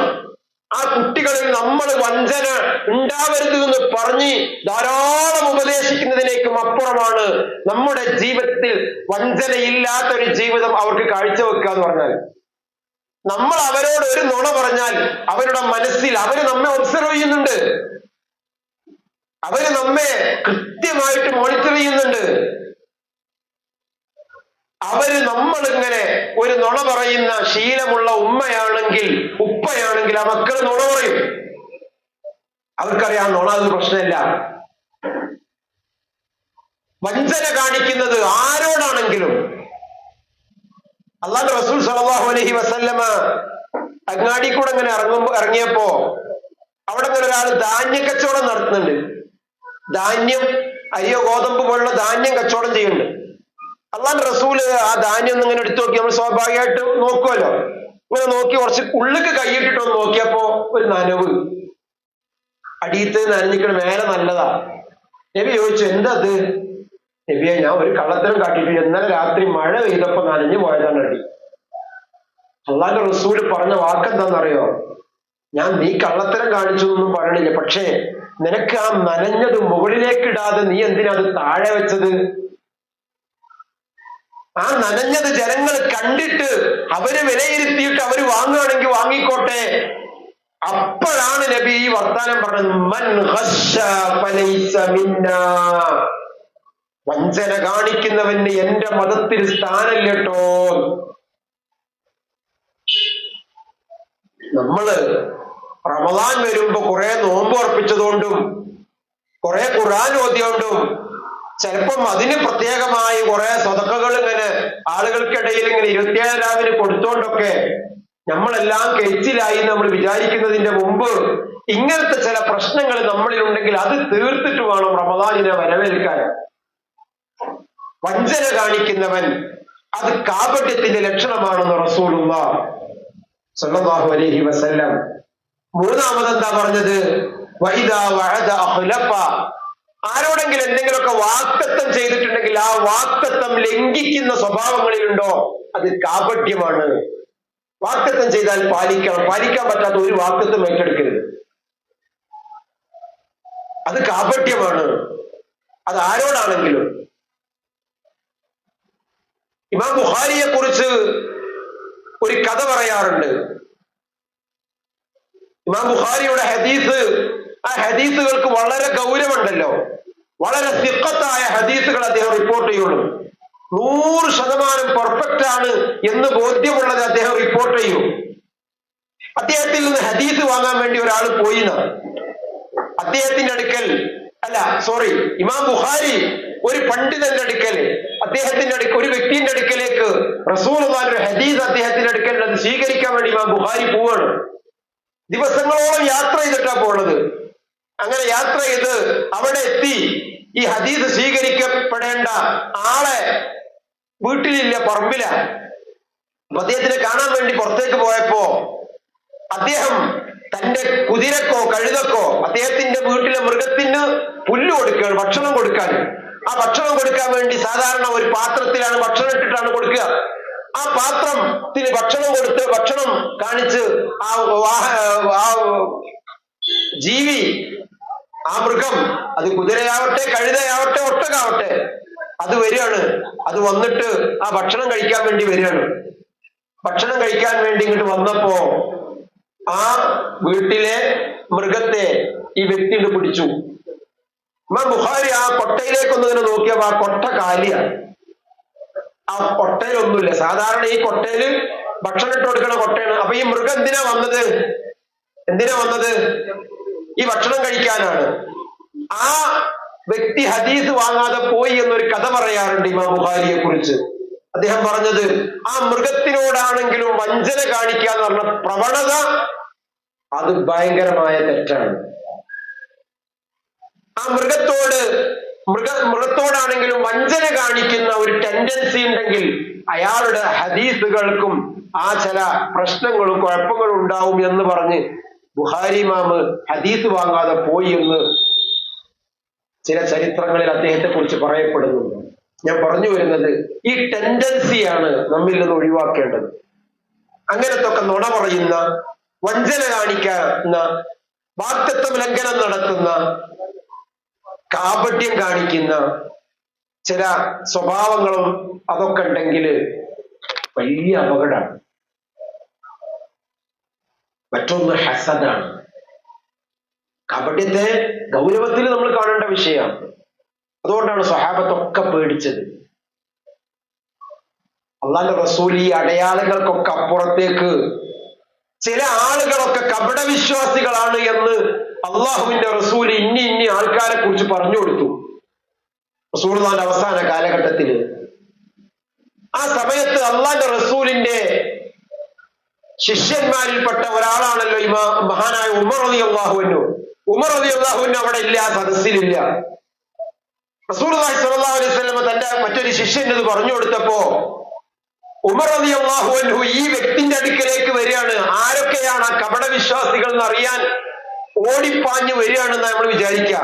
ഉമർ ഓടി ഇദ്ദേഹത്തിന്റെ അടുക്കൽ വന്നിട്ട് ചോദിക്കുകയാണ്, ഇന്ന ആൾക്കാരൊക്കെ കപടവിശ്വാസികളാണെന്ന്, വിശ്വാസത്തിൽ കാപട്യമുണ്ട്, അല്ലെങ്കിൽ കാപട്യമുള്ളവരാണ്, വിശ്വാസം വേണ്ട കാപട്യമുള്ളവരാണ് എന്ന് റസൂലുള്ളാഹി നിന്നോട് പറഞ്ഞു തന്നു എന്ന് അറിഞ്ഞു. പ്രിയപ്പെട്ട സഹോദര, എനിക്ക് നിന്നോട് ചോദിക്കാനുള്ളത് അത് ആരൊക്കെയാണെന്ന് ചോദിക്കാനല്ല ഉമർ വരുന്നത്. ഈ ഉമറിന്റെ പേരെങ്ങാനും ആ കാപട്യമുള്ളവരുടെ കൂട്ടത്തിൽ നബി എണ്ണിയിട്ടുണ്ടോ? ഒന്ന് പറഞ്ഞതാ. സമാധാനം ഇല്ലാത്തോണ്ടാണ്. സഹാബത്ത് എത്ര പേടിച്ചു എന്നാ. ആരായി പറയണത്? ഉമറും ഫിൽ ജന്ന, ഉമർ സ്വർഗത്തിലാണെന്ന്. മാത്രല്ല ഉമറിന്റെ കൊട്ടാരം ഒരു വേള സ്വർഗത്തിൽ അള്ളാഹുവിന്റെ റസൂൽ കണ്ടു എന്ന ചരിത്രം അല്ലേ? ആ ഉമർ പോലും കാപട്യത്തെ പേടിച്ചെങ്കിൽ ഇസ്ലാം കൊണ്ട് അവരിലുണ്ടാക്കിയ മാറ്റങ്ങൾ ചെറുതല്ല. ഇസ്ലാം അവരിലുണ്ടാക്കിയത് വെറും തൗഹീദ് മാത്രമായിരുന്നില്ല. ആ തൗഹീദിന്റെ നൂർ അവർക്ക് ലഭിച്ചതോടുകൂടെ അവരുടെ സംസ്കാരത്തില് മാറ്റമുണ്ടായി, അവരുടെ ഖൽബുകൾക്ക് മാറ്റമുണ്ടായി, അവരുടെ നാവുകൾ മാറി, അവരുടെ നോട്ടങ്ങൾ മാറി, അവരുടെ കേൾവികൾ മാറി. കാരണം ഇന്ന സമഅ വൽ ബസറ വൽ ഫുആദ കുല്ലു ഉലൈക കാന അൻഹു മസ്ഊല എന്ന് അവർ പഠിച്ചു. വിശ്വാസം മാത്രമല്ല നാളെ റബ്ബിന്റെ മുന്നിൽ ചോദ്യം ചെയ്യപ്പെടുക. കണ്ണ് ചോദ്യം ചെയ്യപ്പെടും, കൽബ് ചോദ്യം ചെയ്യപ്പെടും, കാത് ചോദ്യം ചെയ്യപ്പെടും, നാവ് ചോദ്യം ചെയ്യപ്പെടും. ഈ പേടി അവരെ വേട്ടയാടി. അവർക്ക് ലഭിച്ച അനുഗ്രഹങ്ങളിൽ നിന്നൊക്കെ അവർ സംസ്കരിക്കപ്പെട്ടു. നമുക്ക് ലഭിക്കുന്ന റമദാൻ കൊണ്ടും നാം സംസ്കരിക്കപ്പെടണം.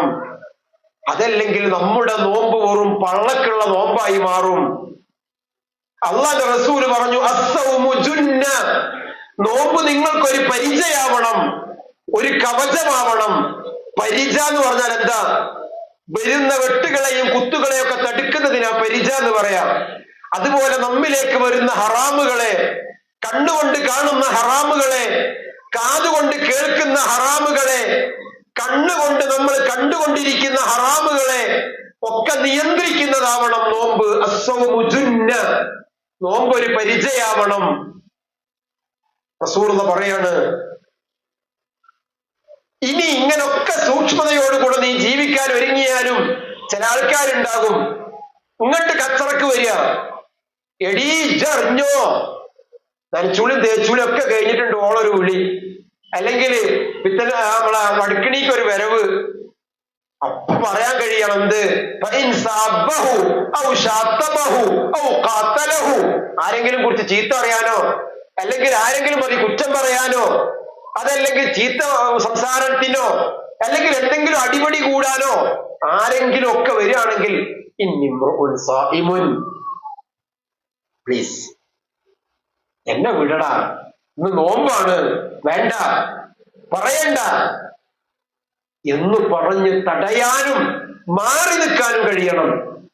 മുമ്പൊരിക്കൽ ഒരു കാലത്ത് നമുക്കത് ആൾക്കാരോട് പറഞ്ഞിരുന്നെങ്കിൽ ഇന്ന് നമുക്ക് ഇവരോട് പറയാൻ കഴിയണം, ഈ വസ്തുവിനോട് പോലും പറയാൻ കഴിയണം നമുക്ക്, എനിക്ക് നോമ്പാണ് കേട്ടോ,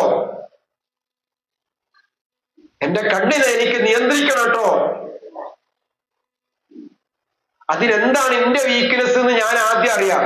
എന്റെ വീക്ക്നെസ് ഇതാണെങ്കിൽ ഇതിൽ വെറും വാർത്ത കേൾക്കാൻ മാത്രമല്ല ഞാൻ സ്ക്രോൾ ചെയ്ത് ഞാൻ പോവുക, മറ്റു പലതിലേക്കുമാണ്. അതിന് സാധ്യത ഉണ്ടെങ്കിൽ നിയന്ത്രിക്കാൻ എനിക്ക് കഴിയണം. അസ്സൗമു ജുന്ന, നോമ്പും റമദാനും അതിനെയൊക്കെയുള്ള ഒരു പരിചയമായി മാറട്ടെ എന്ന് റസൂലുള്ളാഹി ഫോണിനെ കുറിച്ച് പറഞ്ഞു എന്നല്ല, തിന്മക്കെതിരെ പോരാടാൻ നോമ്പ് കൊണ്ട് കഴിയണം എന്നുള്ളതാണ്. അതിനെന്താണോ പരിഹാരം, ആ പരിഹാരത്തിലേക്ക് നമ്മൾ മാറുക. എങ്ങനായാലും നമ്മുടെ ഒഴിവ് സമയങ്ങളെ ഉഷാറാക്കണം. ഇൻഷാ അല്ലാഹ് പരിഹാരത്തിലേക്ക് വരുന്നുണ്ട്. അതും റബ്ബ് തആല നമുക്ക് നൽകിയിട്ടുണ്ട്. ഞാൻ പറഞ്ഞു വന്നത്, ഖൽബ് മുതൽ തുടങ്ങുന്ന സംസ്കരണം ആ ഖൽബിലൂടെ നമ്മുടെ കണ്ണുകളിലേക്കും നമ്മുടെ കാതുകളിലേക്കും നമ്മുടെ നാവിലേക്കും നമ്മുടെ കൈകളിലേക്കും ഒക്കെ ആ സംസ്കരണം ഉണ്ടാവണം. അതിന്റെ ഹെഡ് ഖൽബാണെന്നാണ് പറഞ്ഞതിന്റെ രത്ന ചുരുക്കം. അവിടെ നിന്ന് മലിനങ്ങളെ നീക്കം ചെയ്യണം. മൂന്നാമത്തത് ഹസദാണ്. അൽ ഹസദു യഅ്കുലുൽ ഹസനാതി കമാ തഅ്കുലുൻ നാറുൽ ഹതബ്.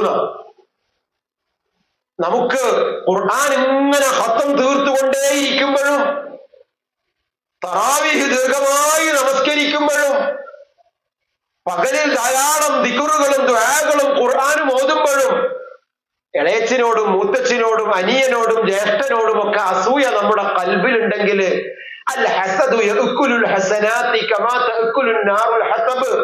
നമ്മൾ ഈ ചെയ്യുന്ന അമലുകളൊക്കെ നമ്മൾ അറിയാതെ ഈ അസൂയ എന്ന് പറയുന്ന വൈറസ് തിന്ന് തിന്ന് തിന്ന് കരിച്ചിങ്ങനെ ഒരു ഭാഗത്ത് കൂടെ ഇങ്ങനെ ചാരമാക്കി കളയുന്നുണ്ടാവുന്ന നമ്മളറിയില്ല. ഏതുപോലെ റസൂലുള്ളാഹി പറഞ്ഞു, കമാ തഅ്കുലുൻ നാറുൽ ഹതബ്.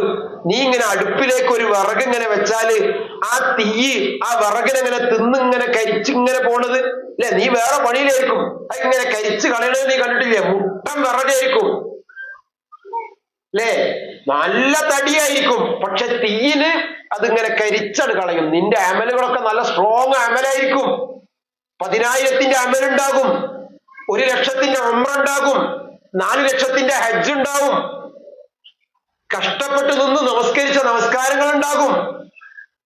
പക്ഷേ വൈറസ് ആകുന്ന അസൂയ നിന്റെ കൽബിലുണ്ടെങ്കിൽ നീ അറിയാതെ നിന്റെ അമലുകളെ മുഴുവനും അതിങ്ങനെ തിന്ന് നശിപ്പിച്ചു കളയും.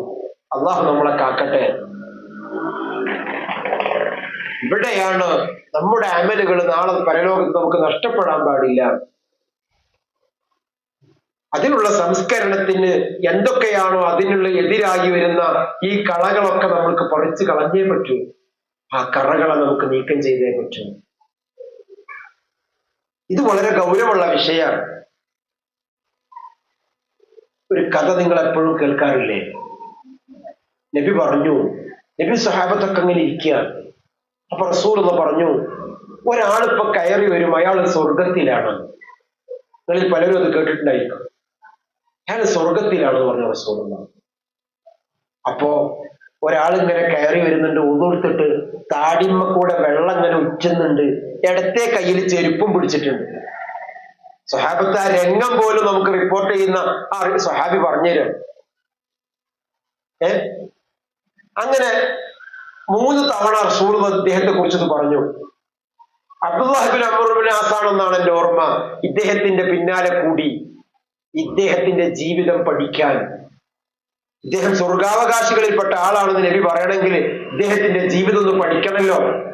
3 ദിവസം പിന്നാലെ കൂടിയിട്ട് 3-ാമത്തെ ദിവസം പറഞ്ഞു, സഹോദര നിന്റെ കൂടെ ഞാൻ 3 ദിവസം നിന്നെ ഫോളോ ചെയ്ത് നിന്നെ ഒബ്സർവ് ചെയ്ത് ഞാൻ നടക്കുന്നുണ്ട്. അങ്ങയെ കുറിച്ച് റസൂൽ എങ്ങനെ ഇങ്ങനെയൊക്കെ പറഞ്ഞിട്ടുണ്ട്. തിരിച്ച് സുഹൃത്ത് ചോദിച്ചു, എന്നിട്ട് എന്തെങ്കിലും അദ്ദേഹം പ്രത്യേകിച്ച് കാണാൻ പറ്റുമോ? ജീവിതമൊക്കെ ഓക്കെയാണ്, പക്ഷെ എനിക്ക് പ്രത്യേകിച്ചൊന്നും കാണാൻ പറ്റിയില്ല. എന്നിരുന്നാലും നബി പറഞ്ഞില്ല അങ്ങ് സ്വർഗത്തിലാണെന്ന്. അങ്ങയുടെ ഏറ്റവും വലിയ ഗുണം എന്താണ്? അതൊന്ന് പറഞ്ഞു തരാമോ? പ്രത്യേകിച്ച് ഒന്നുമില്ല സുഹൃത്തെ, എങ്ങളീ കണ്ടതൊക്കെ തന്നെ ഉള്ളൂ. അല്ല, അല്ലാഹുവിന്റെ റസൂൽ അങ്ങനെ പറയില്ല, നുണ പറയില്ല റസൂലുള്ളാഹ്. അദ്ദേഹം നിർബന്ധിച്ചപ്പോ പറഞ്ഞു കൊടുത്തു എന്നാ, പ്രിയപ്പെട്ട സഹോദരായിരിക്കൂ, എന്റെ അടുക്കൽ പ്രത്യേകിച്ച് അമലൊന്നുമില്ല, നിങ്ങൾ ഈ കണ്ട അമലൊക്കെ തന്നെ ഉള്ളൂ. പക്ഷെ എന്നും കിടന്നുറങ്ങുന്ന നേരത്ത് ഞാനൊരു ഉറപ്പ് വരുത്താറുണ്ട്. ഞാൻ ആരോടെങ്കിലും എനിക്ക് വല്ല അസൂയയുണ്ടോ, കുശുമ്പുണ്ടോ, വെറുപ്പുണ്ടോ, വിദ്വേഷമുണ്ടോ, ആരുടെയെങ്കിലും അഭിമാനം ഞാൻ ധ്വംസിച്ചിട്ടുണ്ടോ, ആരെയെങ്കിലും ഞാൻ പ്രയാസപ്പെടുത്തിയിട്ടുണ്ടോ, കുറ്റപ്പെടുത്തിയിട്ടുണ്ടോ, ആരെയെങ്കിലും ഞാൻ പരിഹസിച്ചിട്ടുണ്ടോ? ഇല്ല ഇല്ല ഇല്ല ഇല്ല. ഞാൻ ഒരാളുടെയും അഭിമാനം ധ്വംസിച്ചിട്ടില്ല, ഞാൻ ഒരാളെയും കുറ്റപ്പെടുത്തിയിട്ടില്ല, ഒരാളോടും എനിക്ക് കുശുമ്പില്ല, ഒരാളോടും എനിക്ക് വിദ്വേഷമില്ല, വെറുപ്പില്ല, അസൂയയില്ല എന്നുറപ്പ് വരുത്തിയിട്ടേ ഞാൻ ഓരോ ദിവസവും കിടന്നുറങ്ങാറുള്ളൂ. എന്റെ നാവ് കൊണ്ട് ഇന്നേ ദിവസം ഒരാളെയും ഞാൻ ദ്രോഹിച്ചിട്ടില്ല. എന്റെ കൽബില് ഒരാളോടും എനിക്ക് വെറുപ്പില്ല, പകയില്ല, കുടിപ്പകയില്ല, വെറുപ്പില്ല. വേറെ അതിനപ്പുറത്തേക്ക് എനിക്ക് പറഞ്ഞുതരാൻ ഒന്നുമില്ല. അത് തന്നെയായിരിക്കുമെന്ന് പറഞ്ഞ് ഈ സ്വഹാബി തിരിച്ചു പോരുക. സഹോദരങ്ങളെ, ഖദ് അഫ്ലഹ മൻ സക്കാഹ എന്നതിന്റെ വ്യാപ്തി എത്ര ഉണ്ട് എന്ന് ഇതിൽ നിന്നൊക്കെ നമുക്ക് മനസ്സിലാകുന്നതാണ്. ഞാൻ പറഞ്ഞു വരുന്നത്, ആ ഒരുക്കം നമ്മുടെ ഭാഗത്ത് നിന്ന് ഒന്നാമതുണ്ടാവണം. റമദാൻ കഴിഞ്ഞിട്ടും നമ്മുടെ കൽബിനും നമ്മുടെ പെരുമാറ്റത്തിനും ഒരു മാറ്റമില്ലെങ്കിൽ ആ റമദാൻ നമ്മിൽ നിന്ന് സ്വീകരിച്ചിട്ടില്ല, അല്ലെങ്കിൽ നമുക്കൊരു മാറ്റം വരുത്താൻ കഴിഞ്ഞിട്ടില്ല എന്നാണ്.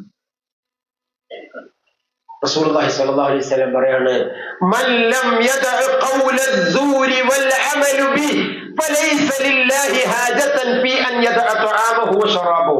മൻ ഒരുത്തൻ ലം യദഅ ഖൗല അസ്സൂർ, ചീത്ത വർത്താനൊന്നും നിർത്താൻ ഓനെ കൊണ്ട് കഴിയണില്ല, വൽ അമലു ബി, ചീത്ത പ്രവർത്തനങ്ങളൊന്നും നിർത്താൻ ഓനെ കൊണ്ട് കഴിയണില്ല, എന്നിട്ട് ഓർക്ക് നോമ്പാണെങ്കിൽ ഫലൈസ ലില്ലാഹി ഹാജതൻ ഫീ അൻ യദഅ തആമഹു വശറാബഹു, ഈ ഭക്ഷണവും വെള്ളമൊക്കെ ഒഴിവാക്കിയിട്ട് ഓൻ പട്ടിണി കിടക്കണോണ്ട് ഒരു കാര്യം ആവശ്യം അള്ളാഹ്ക്കില്ല. ഓ, വല്ലാത്ത പറച്ചിലായി പോയില്ലേ. ഇതിലപ്പുറം എങ്ങനെ റസൂലുള്ളാഹി പറഞ്ഞുതരാ?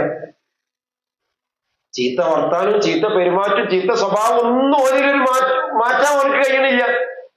എന്നിട്ടോ പട്ടിണി കിടക്കുകയാണെങ്കിൽ ഉപ്പ സ്വാഹിമിന് എത്ര നോമ്പുകാരാണ്, എന്താ അവരുടെ ബെനിഫിറ്റ്? ഇല്ലല്ല അത്ഷുവൽ ജൂ, കുറെ വിശപ്പും ദാഹവും ഉണ്ടായി. അള്ളാഹു നമ്മളെ കാക്കട്ടെ.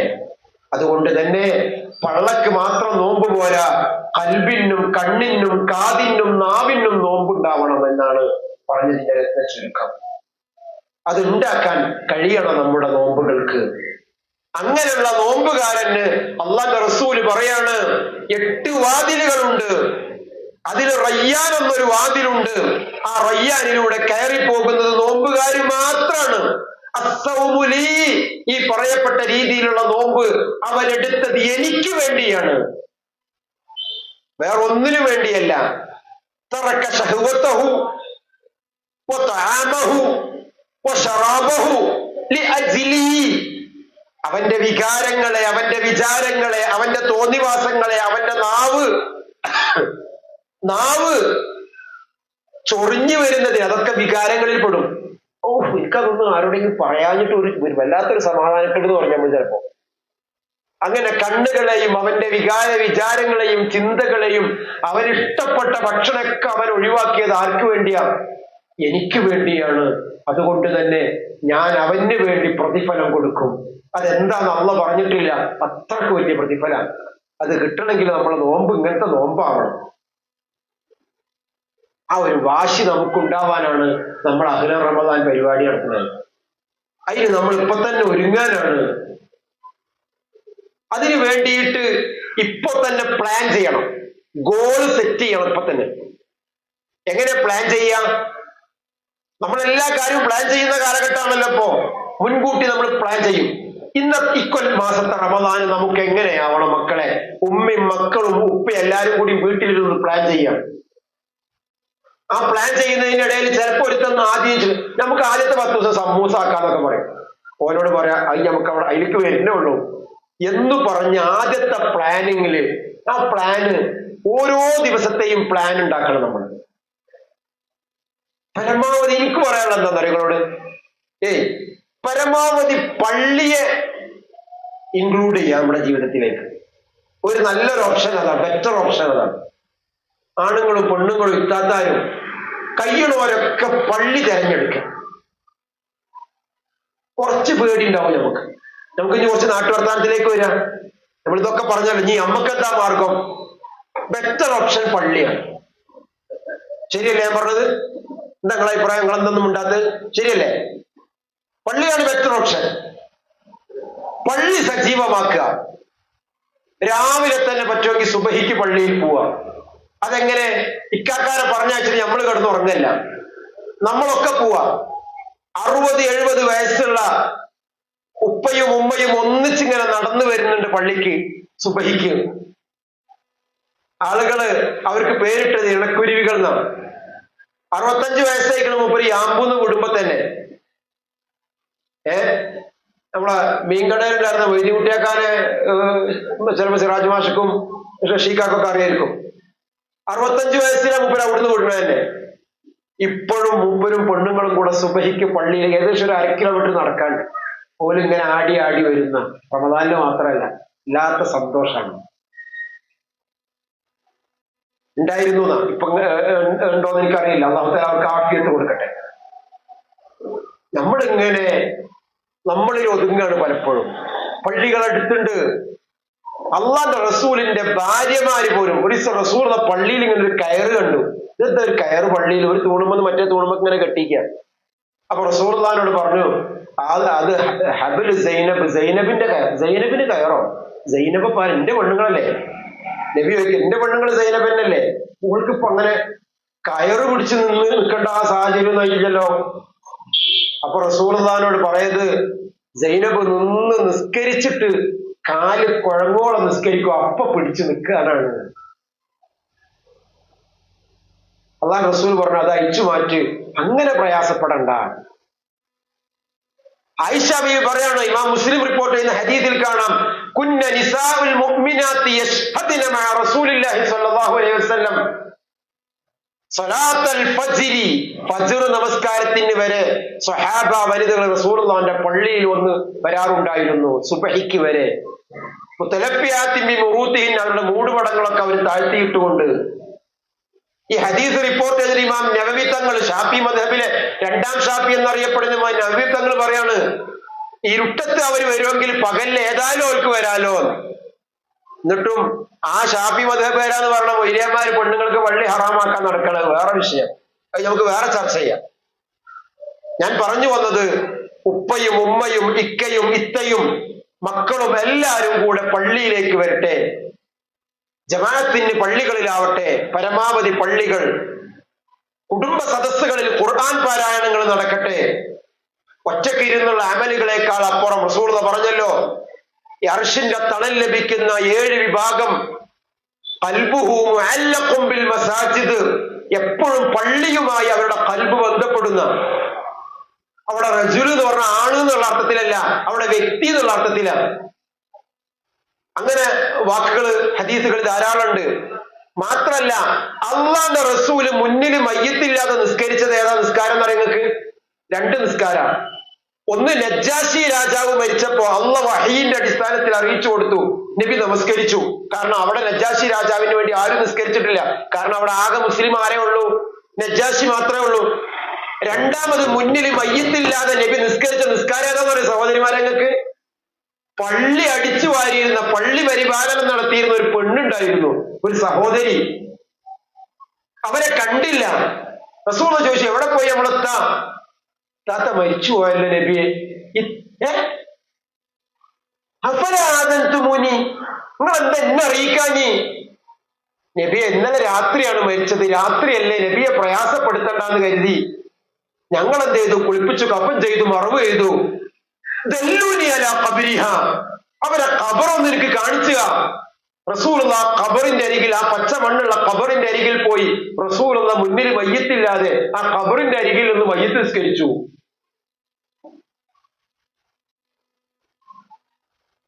ഇത് വളരെ ഗൗരവമുള്ള വിഷയം. റസൂലുള്ളാഹിയുടെ ഹദീസ്, ലാ തംനഉ നിസാഅ ഹുദൂദഹുന്ന മിനൽ മസാജിദ്, സ്ത്രീകൾക്കും പള്ളിയിൽ നിന്നുള്ള പുണ്യത്തിന്റെ ഓഹരികളെ നിങ്ങൾ തടയരുത് എന്നാണ്. അപ്പൊ അതിന് സഹോദരന്മാരെ, നിങ്ങൾ പോകുമ്പോ ഭാര്യനെയും മക്കളെയും കുട്ടികളൊക്കെ കൂട്ടി പള്ളിയിലേക്ക് പോവാ. റമദാൻ സജീവമാക്കാനുള്ള ഒരു ബെറ്റർ ഓപ്ഷൻ അതാണ്. 5 വഖത്തും ജമാഅത്തായിട്ട് നടക്കട്ടെ. ഇനി പോവാൻ കഴിയാത്ത സഹോദരിമാരെ, നിങ്ങളൊക്കെ മക്കളൊക്കെ കൂട്ടിയിട്ട് പള്ളിയിൽ വെച്ച് വീട്ടിൽ വെച്ച് ജമാഅത്തായിട്ട് നമസ്കരിക്കുക. ഖുർആൻ ക്ലാസ്സുകൾ ഉണ്ടാക്കുക. ബിസി ആക്കലല്ലാണ്ട് ഇതിൽ നിന്ന് മാറ്റാൻ വേറെ മാർഗമൊന്നുമില്ല. നമ്മുടെ മക്കളെ നമ്മൾ എന്ത് ചെയ്യണം? ഇതിന് പകരം മറ്റു പലതിലേക്കും ബിസി ആക്കണം. അതിന് ഏറ്റവും നല്ല മാർഗം സ്വീകരിക്കണം. അതിനെന്താണോ ആ കുട്ടികൾക്ക് താല്പര്യമുള്ള ആ മേഖലയിൽ ചോദ്യം ചോദിച്ചിട്ടും സമ്മാനം കൊടുത്തിട്ടും, നിങ്ങൾ പുറത്തൊക്കെ ഇങ്ങനെ വല്ലാണ്ട് സദക്കും ദാനം ധർമ്മമൊക്കെ നടത്തും, അതൊക്കെ നിങ്ങൾ ചെയ്യണം. അതിനൊക്കെ അപ്പുറത്തേക്ക് കുറച്ച് സമ്മാനം മേടിച്ചു വെക്കണം നിങ്ങൾ പെരയില്. ഞാൻ അങ്ങനെ പറയാം, കുറച്ച് സമ്മാനം, അത് ഐസ്ക്രീം ആയാലും വേണ്ടില്ല, ചോക്ലേറ്റ് ആയാലും വേണ്ടില്ല, സമ്മാനം. എന്നിട്ട് കുട്ടികളോട് ഓരോ ദിവസവും ഒരു ജുസ് ഓതിയ കുട്ടിക്ക് നിങ്ങൾ സമ്മാനം കൊടുക്കണം. ആ ഖുർആനിലുള്ള ചില ചോദ്യങ്ങൾ ഇന്ന് നമുക്ക് ചോദിക്കാണ്ട്, എന്നിട്ട് അതിന് ഫസ്റ്റ് കിട്ടുന്ന കുട്ടിക്ക് സമ്മാനം ഉണ്ടാവും, സമ്മാനം കൊടുക്കണം. അതും സ്വതക്കയാണ്, ധർമ്മമാണ്, നമ്മുടെ കുടുംബത്തെ നന്നാക്കാൻ കഴിയും. അങ്ങനെ സജീവമാക്കാൻ, ഈ സാഹചര്യം മനസ്സിലാക്കിക്കൊണ്ട് റമദാനിനെ സജീവമാക്കാൻ നമ്മുടെ എല്ലാ ഒരുക്കങ്ങളും നമ്മുടെ ഭാഗത്ത് നിന്നുണ്ടാവണം. പെൺകുട്ടികൾക്ക് കുക്കിങ്ങിൽ താല്പര്യമുള്ള പെൺകുട്ടികൾക്ക് അങ്ങനത്തെ മേഖലയും അതും കൊടുക്കാം. ഏതായിരുന്നാലും പരമാവധി തിന്മയിൽ നിന്ന് അവരെ മാറ്റിയിട്ട് നന്മയിൽ വ്യാപൃതരാക്കാനുള്ള സാഹചര്യം ഒരുക്കുക എന്നുള്ളത് ഉമ്മാന്റെയും ഉപ്പാന്റെയും ദൗത്യമാണ്. അതാണ് ഒരുക്കത്തിൽ നമ്മൾ ചെയ്യേണ്ട ഒന്നാമത്തെ ഒരുക്കം അതാണ്. പിന്നെ നമ്മൾ പറഞ്ഞല്ലോ, നേരത്തെ പറഞ്ഞതുപോലെ തന്നെ രണ്ടാമതായി വരുന്നത് നോമ്പ് കഴിഞ്ഞാൽ ഖിയാമാണ്. അല്ലാഹു റസൂൽ പറഞ്ഞു, മൻ ഖാമ റമളാന ഈമാനൻ വഹ്തിസാബൻ ഗുഫിറ ലഹു മാ തഖദ്ദമ മിൻ ദംബി. രാത്രിയിൽ നമ്മൾ നമസ്കരിക്കുക എന്നത് റമളാനിന്റെ പ്രധാനപ്പെട്ട ഒരു കർമ്മ. അതിനെന്ത് വേണം? അതിന് വേണ്ടിയിട്ടുള്ള സജീവമായിട്ട് നമ്മളുടെ തയ്യാറെടുപ്പുകൾ നമ്മൾ നടത്തണം. അവിടെ അതിങ്ങനെ ഹാപ്പി ആയി ചെയ്യണം. റസൂൽ പറഞ്ഞു, റാഹത്തി ഫിസ്സലാ, എനിക്ക് ഏറ്റവും കൂടുതൽ സമാധാനം നൽകുന്ന എന്റെ നമസ്കാരാണ്. ഖുർറത്തു ഐനി ഫിസ്സലാ, എനിക്ക് ഏറ്റവും കൂടുതൽ കൺകുളിർമ നൽകുന്ന എന്റെ നമസ്കാരാണ്. കൺകുളിർമയുള്ള നമസ്കാരങ്ങളും സമാധാനമുള്ള നമസ്കാരങ്ങളും ആയി മാറണം നമ്മുടെ നമസ്കാരങ്ങളെ. കേവലം ഒരു ചടങ്ങിനപ്പുറത്തേക്ക് അതിന് നിസ്കാരത്തിൽ എന്താണ് നമ്മൾ പറയുന്നത് എന്ന് പഠിക്കാൻ നമ്മൾ, അതിന്റെ അർത്ഥം പഠിക്കാൻ നമ്മൾ തയ്യാറാവണം. 10 ദിവസം ഉണ്ടല്ലോ, പറ്റുമെന്നുണ്ടെങ്കിൽ അറിയാത്തവര്, അറിയണവരൊക്കെ, അറിയാത്തവര് മിനിമം വജ്ജഹ്തു വജ്ഹിയ ലില്ലദി എന്ന റബ്ബിന്റെ മുന്നിൽ പറയുമ്പോൾ അതിന്റെ അർത്ഥം ഒന്ന് പഠിക്കണം. അല്ലാഹുമ്മ ബാഇദ് ബൈനി വബൈന ഖതായായ എന്ന് തുടങ്ങുമ്പോ എന്താ ഞാൻ ഈ പറയുന്നത് എന്ന് മനസ്സിലാക്കണം. ഫാത്തിഹയുടെ അർത്ഥം പഠിക്കട്ടെ. ഞാൻ ഇന്നലെ കോളേജിൽ നിന്ന് വരുമ്പോ ആ കുട്ടികൾക്ക് വേണ്ടിയിട്ട് ഒരു ക്യാമ്പയിൻ നിശ്ചയിച്ചു. അതില് ഹംലത്തു തസ്ഹീഹ് തിലാവത്തിൽ ഖുർആൻ എന്നാണ്. ഖുർആൻ റെസിറ്റേഷൻ ക്യാമ്പയിന്. അതെങ്ങനെ കറപ്ഷനാണ്. ഖുർആനല്ല, സോറി, ഫാത്തിഹ. ഫാത്തിഹയിലെ തെറ്റുകൾ തിരുത്തുക, ഫാത്തിഹ നന്നായിട്ട് ഓതുക, ഫാത്തിഹയുടെ അർത്ഥം പഠിക്കുക. അതിനെങ്കിലും നമ്മൾ നിസ്കാരത്തിൽ നമ്മൾ എന്താ റബ്ബിന്റെ മുന്നിൽ എന്ന് പറയുമ്പോ അത് നമുക്കും കൂടെ ബോധ്യം വരുമ്പോഴാണ് നമുക്കതിൽ ആത്മാർത്ഥം ഉണ്ടാവുക. മറ്റേതെന്താ വെച്ചാല് ഇങ്ങനെ കൈയിട്ടും നമ്മൾ വലല്ലാലി എന്ന് കേൾക്കുമ്പോ നമ്മളൊരു ആമീനും പറയും. അതിപ്പോ എങ്ങാനും ഇമാമ വലല്ലാലിയും പറയാൻ മറന്ന് വലല്ലാലൂന്നെങ്ങാനും ആയാൽ നമ്മൾ ആമൂന്നും പറയും. നമ്മളൊരു യാന്ത്രികമാണ് പലപ്പോഴും. പിന്നെ നമ്മളെ ഫാത്തിഹ കഴിഞ്ഞാൽ ഓടി വരുന്നുണ്ടാവും കുൽഹു അല്ലാഹു. എവിടുന്നോ ഫാത്തിഹ കണ്ടു കഴിഞ്ഞാൽ അപ്പൊ വരും കുൽഹു അല്ലാഹു. നമുക്ക് വേറെ സൂറത്ത് അറിയാത്തോണ്ടല്ല, കുൽഹു അല്ലാഹു മോശമായതുകൊണ്ടുമല്ല. പക്ഷെ എന്താണ്, നമ്മളത് പലപ്പോഴും യാന്ത്രികമാണ്. ആ യാന്ത്രികത്തിനപ്പുറത്തേക്ക് അർത്ഥം ചിന്തിച്ചോതാൻ, അർത്ഥം ചിന്തിച്ച് മനസ്സിലാക്കാൻ, കുറച്ച് ഗൗരവത്തിൽ കാണാൻ, അതിന് ശാരീരികമായും മാനസികമായും നമ്മളൊന്ന് ഒരുങ്ങണം. നിസ്കരിക്കുമ്പോൾ തന്നെ റബ്ബിന്റെ മുന്നിലാണ് നിൽക്കുന്നതെന്നുള്ള ബോധ്യം ഉണ്ടാവണം. ഞാൻ പറയാറുണ്ട്, ഇപ്പൊ നിസ്കരിക്കുമ്പോൾ നിൽക്കുമ്പോ തന്നെ നമ്മളിങ്ങനെ 2 കാലും ഇങ്ങനെ നേരെ അപ്പുറം 2 സൈഡിൽ കയറും. അതൊന്ന് നേരെ നിന്ന് റബ്ബിന്റെ മുന്നിലാണെന്ന ബോധ്യത്തോടു കൂടെ അള്ളാഹ് റസൂലിന്റെ അടുക്കൽ ജിബ്രീൽ വന്ന് ചോദിക്കുന്നുണ്ടല്ലോ, മൽ ഇഹ്സാൻ, എന്താ നന്മ? അൻ തഅബുദല്ലാഹ കഅന്നക തറാഹ് ഫഇൻ ലം തകുൻ തറാഹ് ഫഇന്നഹു യറാക്. അള്ളാഹനെ കാണുമ്പോൾ അള്ളാഹനെ നീ ആരാധിക്കലാണ്. നീ അള്ളാഹനെ കാണുന്നില്ലെങ്കിലും അള്ളാഹ് നിന്നെ കണ്ടുകൊണ്ടിരിക്കുന്നുണ്ട് ട്ടോ. അള്ളാഹനെ കാണും പോലെ ഇബാദത്ത് ചെയ്യാൻ കഴിയലാണ് നന്മ. അപ്പൊ നമുക്കതിൽ ആത്മാർത്ഥം ഉണ്ടാവും. അപ്പൊ നമ്മളിങ്ങനെ കൊട്ടുവായിട്ട് നിൽക്കൂല. റസൂലുള്ള പറഞ്ഞില്ലേ, അള്ളാഹ് റസൂൽ കാലുമ്പോ നീര് വരുവോളം നിന്ന് നിസ്കരിക്കുന്ന. നമ്മള് ഒരു മണിക്കൂർ ഇമാമിന്റെ തറാവീഹ് നിന്നും കൂടിയാല് എവിടെ അരമണിക്കൂറിന്റെയും കാമണിക്കൂറിന്റെയും ഉള്ളത് നോക്കി അടക്കുക നമ്മള് പണി. അവിടെയാണ് നമ്മളെ പ്രശ്നം. അള്ളാഹ് റസൂൽ നിന്ന് നിസ്കരിച്ചിട്ട് കാലുമ്പോ നീര് വരിക. നടന്നിട്ട് കാലുമ്പോ നീര് വരും പലർക്കും. ചിലര് ഹജ്ജ് ഉംറയൊക്കെ കഴിഞ്ഞ് വരുമ്പോ കാലുമ്പോ നീരുണ്ടാവും, കുറെ നടന്നിട്ടൊക്കെ, അല്ലെങ്കിൽ വേറെ രീതിയിലൊക്കെ. നിന്ന് നിസ്കരിച്ചിട്ട് കാലുമ്പോ നീര് വരിക, കണ്ടിട്ട് സഹിച്ചില്ല. പ്രിയപ്പെട്ട ഭാര്യക്ക് ആയിഷ, നമ്മുടെ ഉമ്മക്ക്, റസൂലുള്ളാഹിയോട് ആയിഷ ചോദിക്കുന്നുണ്ട്, അങ്ങേക്ക് കഴിഞ്ഞു പോയതും വരാൻ പോകുന്നതുമായ പാപങ്ങളൊക്കെ അള്ളാഹ് പുറത്തു തന്നില്ലേ? ഇത്രയധികം പ്രയാസപ്പെടണോ? പുഞ്ചിരിക്കുന്ന മുഖത്തോടു കൂടെ റസൂലുള്ള തിരിച്ചു ചോദിച്ചത്രേ,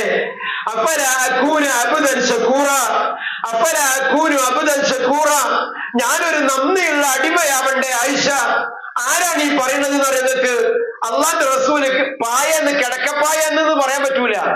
റസൂലുള്ളാഹിക്ക് കിടക്കിയില്ല, പായില്ല. ഈത്തപ്പന മടക്കലിന്റെ ഓല മുടഞ്ഞയില മുത്തുനബി കിടന്നിരുന്നത്. കിടന്നിട്ട് എഴുന്നേറ്റ് വരുമ്പോ ആ പുണ്യ പൂമേനയിൽ ഈത്തപ്പന മടക്കലിന്റെ പാടിങ്ങനെ കാണുമായിരുന്നു എന്ന്. ചകിരിന്റെ തലയുടെ റസൂല് തലക്ക് വെച്ചിരുന്നത്. 2 മാസം കണ്ടിന്യൂ ആയിട്ട് ആ വീട്ടിൽ നിന്ന് തീ പുകയാതെ വന്നപ്പോ, തീ പുകയണത് കാണാതെ വന്നപ്പോ പരിസരവാസികൾ റസൂലുള്ളാഹിന്റെ വീട്ടിൽ വന്നിട്ട് ഉമ്മാനോട് ചോദിക്കുന്നുണ്ട്, ഭാര്യയോട്, നമ്മുടെ ഉമ്മയോട്, എങ്ങനെ ഞങ്ങളുടെ ജീവിതം? ആ മൂലയിൽ തൂക്കിയിട്ടിരിക്കുന്ന ഉറിയിലേക്കും താഴെയുള്ള കൂജയിലേക്കും വിരൽ ചൂണ്ടിയിട്ട് പറഞ്ഞത്രേ, അതിലെ കാരക്കെ ഇതിലെ വെള്ളമാണ് എന്ന്. 2 മാസേ ആ റസൂലുള്ള ചോദിക്കാണ് തരാ, ഞാനൊരു നന്ദിയുള്ള അടിമയാവണ്ടേ ആയിഷ എന്ന്. 2.5 വർഷം റസൂലുള്ളാഹിക്കും സഹാബത്തിന് ഉപരോധം ഏർപ്പെടുത്തിയിട്ട് വേറൊരു തെറ്റും ചെയ്തിട്ടില്ല. മുഅ്മിനായതിന്റെ പേരിൽ കയ്യിലുള്ള പൈസ ദീനാറും ദിർഹമും കൊടുത്താൽ പോലും ഒന്നും കിട്ടൂല വാങ്ങാൻ. അതാണ് ഉപരോധം. അത്രയും പ്രയാസം സഹിച്ച റസൂലുള്ള ചോദിക്കുന്ന ചോദ്യം, ഞാനൊരു നന്ദിയുള്ള അടിമയാവണ്ടേ ആയിഷ? നാളെ നമ്മളൊക്കെ എന്താ റബ്ബിനോട് മറുപടി പറയാ? നമ്മളെ വീട്ടില് ഉണ്ടാക്കിയ ഭക്ഷണങ്ങളൊക്കെ ബാക്കി വന്നത് എടുത്തു വെക്കാനുള്ള സാധനത്തിന്റെ പേരാണ് ഫ്രിഡ്ജ്. അത് അന്ന് ആദ്യമൊക്കെ ഒരു ചെറിയ ഒന്നായിരുന്നു, പിന്നെ അത് ഡബിൾ ഡോറായി, ഇപ്പൊ അലമാരമായി. അപ്പുറത്തും ഇപ്പുറത്തും അടക്കിയൊക്കെ അവന് 2 ഡോറൊക്കെ ഉള്ള സാധനം. അതിന്റെ ഓഫറും തെരഞ്ഞെടുക്കാൻ നമ്മള്. എന്നിട്ടും കാണും ഒരു വാതിലുണ്ട് തുറക്കുമ്പോ എന്തെങ്കിലും 3-4 താഴത്തേക്ക് വെക്കണ്. ലാസ്റ്റ് അവിടെ എത്തുമ്പോ പറയത്തില്ല, ഇഞ്ഞിതിൽ കൊള്ളണില്ല, അന്ന് ആയിഷാമ്മാന്റെ അടുക്കാണ് കൊടുത്താളേ. അപ്പോഴാണ് നമ്മൾ ആയിഷാത്താനൊക്കെ ഓർമ്മ വരുന്നത് നമ്മക്ക്. ഞമ്മക്ക് ഒരു 11 റക്അത്ത് നിസ്കരിക്കാൻ നമുക്ക് വയ്യ. അല്ലാഹുവിന്റെ റസൂല് ഒരു ദിവസം ഇങ്ങനെ പെരേലിരുന്നിട്ട് വിശപ്പ് സഹിക്കാഞ്ഞിട്ട് പുറത്തിറങ്ങി നോക്കുമ്പോ കുറച്ച് കഴിഞ്ഞപ്പോണ്ട് ഒരു നിഴല്. ആരാ നോക്കുമ്പോ അബൂബക്കറ. എന്താ അബൂബക്കർ ഈ നേരത്ത്? അല്ല നബി എന്തേ? അല്ല നീ എന്തേ? 2 ആളെയും പുറത്തിറക്കിയ കാരണം അതൊന്നാ. 2 ആളും കൂടി വർത്താനം പറഞ്ഞുകൊണ്ടിരിക്കുമ്പോ 3ാമതൊരു നിഴല് കാണുന്നു. നോക്കുമ്പോ ഉമറ. എന്തേ പുറത്തിറങ്ങിയത് ഉമറെ? എന്താ നിങ്ങളെ 2 ആളും പുറത്തിറങ്ങിയിരിക്കുന്നത്? അതായിരുന്നു അവരുടെ സ്നേഹം. റസൂലുള്ള കഴിക്കുന്നുണ്ടെങ്കിൽ അബൂബക്കർ കഴിച്ചിരിക്കും, അബൂബക്കർ കഴിക്കുന്നുണ്ടെങ്കിൽ ഉമർ കഴിച്ചിരിക്കും. നമ്മൾ തൊട്ട അയൽവാസിന്റെ അവസ്ഥ പോലും നമുക്കറിയില്ല. സ്വഹാബത്ത് അശിദ്ദാഉ അലൽ കുഫാരി റുഹമാഉ ബൈനഹും, അവർക്കിടയിൽ വല്ലാത്ത ബന്ധമായിരുന്നു. 3 ആളും കൂടെ ഞാൻ എന്താ ചെയ്യാ, നമുക്കെന്നാ ഇന്ന ആളെ വീട്ടിലൊന്ന് പോയൊക്കെ ഒരു അൻസാരിയുടെ വീട്ടിലേക്ക്, അൻസാരിയായ ഒരു സഹാബിന്റെ വീട്ടിലേക്ക് പോവാ. അവിടെ പോയാ വലിയ മുതലാളിയായിട്ടൊന്നല്ല, എന്നാലും എന്തെങ്കിലുമൊക്കെ ഉണ്ടാവും എന്ന് അവർക്ക് തോന്നി. പോയി നോക്കുമ്പോ വീട്ടുകാരൻ അവിടെ ഇല്ല. ഭാര്യ ജനലിന്റെ ഉള്ളിൽ കൂടെ ഇങ്ങനെ നോക്കുമ്പോ അതാ ആ ചെറ്റക്കുടിയിലേക്ക് കയറി വരുന്ന ലോകത്തിന്റെ നേതാവ് റസൂലുള്ള. വലത്തതാ നിൽക്കുന്നു അബൂബക്കർ, ഇടത്ത് ഉമറും. 3 ആളും കൂടെ കയറി ഒരു വേഗമുള്ള പായൊക്കെ വിരിച്ചു കൊടുത്ത് എവിടെ പോയി? കുടുംബനാഥൻ ഇവിടെ ഇല്ല, വെള്ളം കൊണ്ടുവരാൻ പോയതാണ്. രാത്രിയായി. ദൂരന്ന് തോൽപാത്രത്തിൽ വെള്ളം തലയിലേറ്റി കൊണ്ടുവരികയാണ്. നമുക്കിന്ന് ടാപ്പുണ്ട്, തുറന്നാ വെള്ളാണ് അല്ലേ? ഒരു ടാപ്പും കൂടി മേലത്തെ തുറന്നാ മേലെന്നാ വെള്ളം വീഴുക. ഇപ്പൊ അതും കഴിഞ്ഞിട്ട് ബാത്റൂമിൽ നിന്ന ചുറ്റുഭാഗത്തുനിന്ന് വെള്ളം ഇങ്ങനെ സ്പ്രെഡ് ചെയ്ത് കുളിപ്പിക്കണ ബാത്റൂമുകളുള്ള കാലാണ്. വെള്ളം കൊണ്ടുവരാൻ വേണ്ടി പോയതാണെന്ന്. തോൽപാത്രവും തലയിലേറ്റ് ഇങ്ങനെ വരുന്ന നേരത്ത് ഉമ്മറപ്പടിയിൽ ഇരിക്കുന്നു ലോകത്തിന്റെ നേതാവ് റസൂലുള്ള. അബൂബക്കറും ഉമറും സന്തോഷം കൊണ്ട് അദ്ദേഹം ഓടി വന്ന് വേഗം വെള്ളപ്പാത്രം അവിടെ വെച്ച് തൊട്ട് മുന്നിലുണ്ടായിരുന്ന മുറ്റത്തുണ്ടായിരുന്ന ഈത്തപ്പനമ്മ കയറി ഒരു കൊല വെട്ടി നോക്കുമ്പോ അതിന് പച്ചയും പഴുത്തും ഒക്കെ ഉണ്ട്. രാത്രിയല്ലേ? സന്തോഷം കൊണ്ട് കൊണ്ടുവന്ന് വെച്ചു കൊടുത്ത് നബിയും അബൂബക്കറും ഉമറും പച്ചയും പഴുത്തവും നോക്കാൻ നിന്നില്ല. വിശപ്പോണ്ടേ ഒരാൾ ചോദിച്ചത് ഏറ്റവും നല്ല കൂട്ടാൻ ഏതാണ്? ഉത്തരം കൊടുത്തത് വിശപ്പാണെന്നാണ്. വിശപ്പ് എന്ന് പറഞ്ഞ കൂട്ടാണ്ടെങ്കിൽ അതിനേക്കാൾ ടേസ്റ്റ് ഉള്ള സാധനം വേറെ ഇല്ലാന്നാ. എന്നിട്ട് വീട്ടിൽ പോയിട്ട് ഭാര്യയോട് പറഞ്ഞു ഉള്ള കുറച്ച് പൊടിയും ഇറച്ചിയൊക്കെ കൂട്ടി ഭക്ഷണം ഉണ്ടാക്കി കൊണ്ടുവന്ന് കൊടുത്ത് നബിയും അബൂബക്കറും ഉമറും കഴിച്ചു. സന്തോഷത്തോടുകൂടെ പുറത്തിറങ്ങി. സന്തോഷായില്ലേ? സന്തോഷായി. വയറ് നിറച്ച് ഭക്ഷണം കിട്ടി. റസൂലെ വല്ലാത്ത സന്തോഷം. രണ്ടാളെ പെരേക്ക് ഇങ്ങനെ പോവാൻ നേരത്തെ അള്ളാഹു റസൂൽ ഇങ്ങനെ ചേർത്ത് പിടിച്ചിട്ട് പറഞ്ഞത്രേ, വയറ് നിറച്ച് ഭക്ഷണം കിട്ടിയില്ല, ഈ അനുഗ്രഹത്തെ കുറിച്ച് നാളെ റബ്ബ് ചോദിക്കൂട്ടോ, മറുപടി പറയാം, മറുപടി ഉണ്ടാക്കിക്കൊണ്ടിട്ടോ.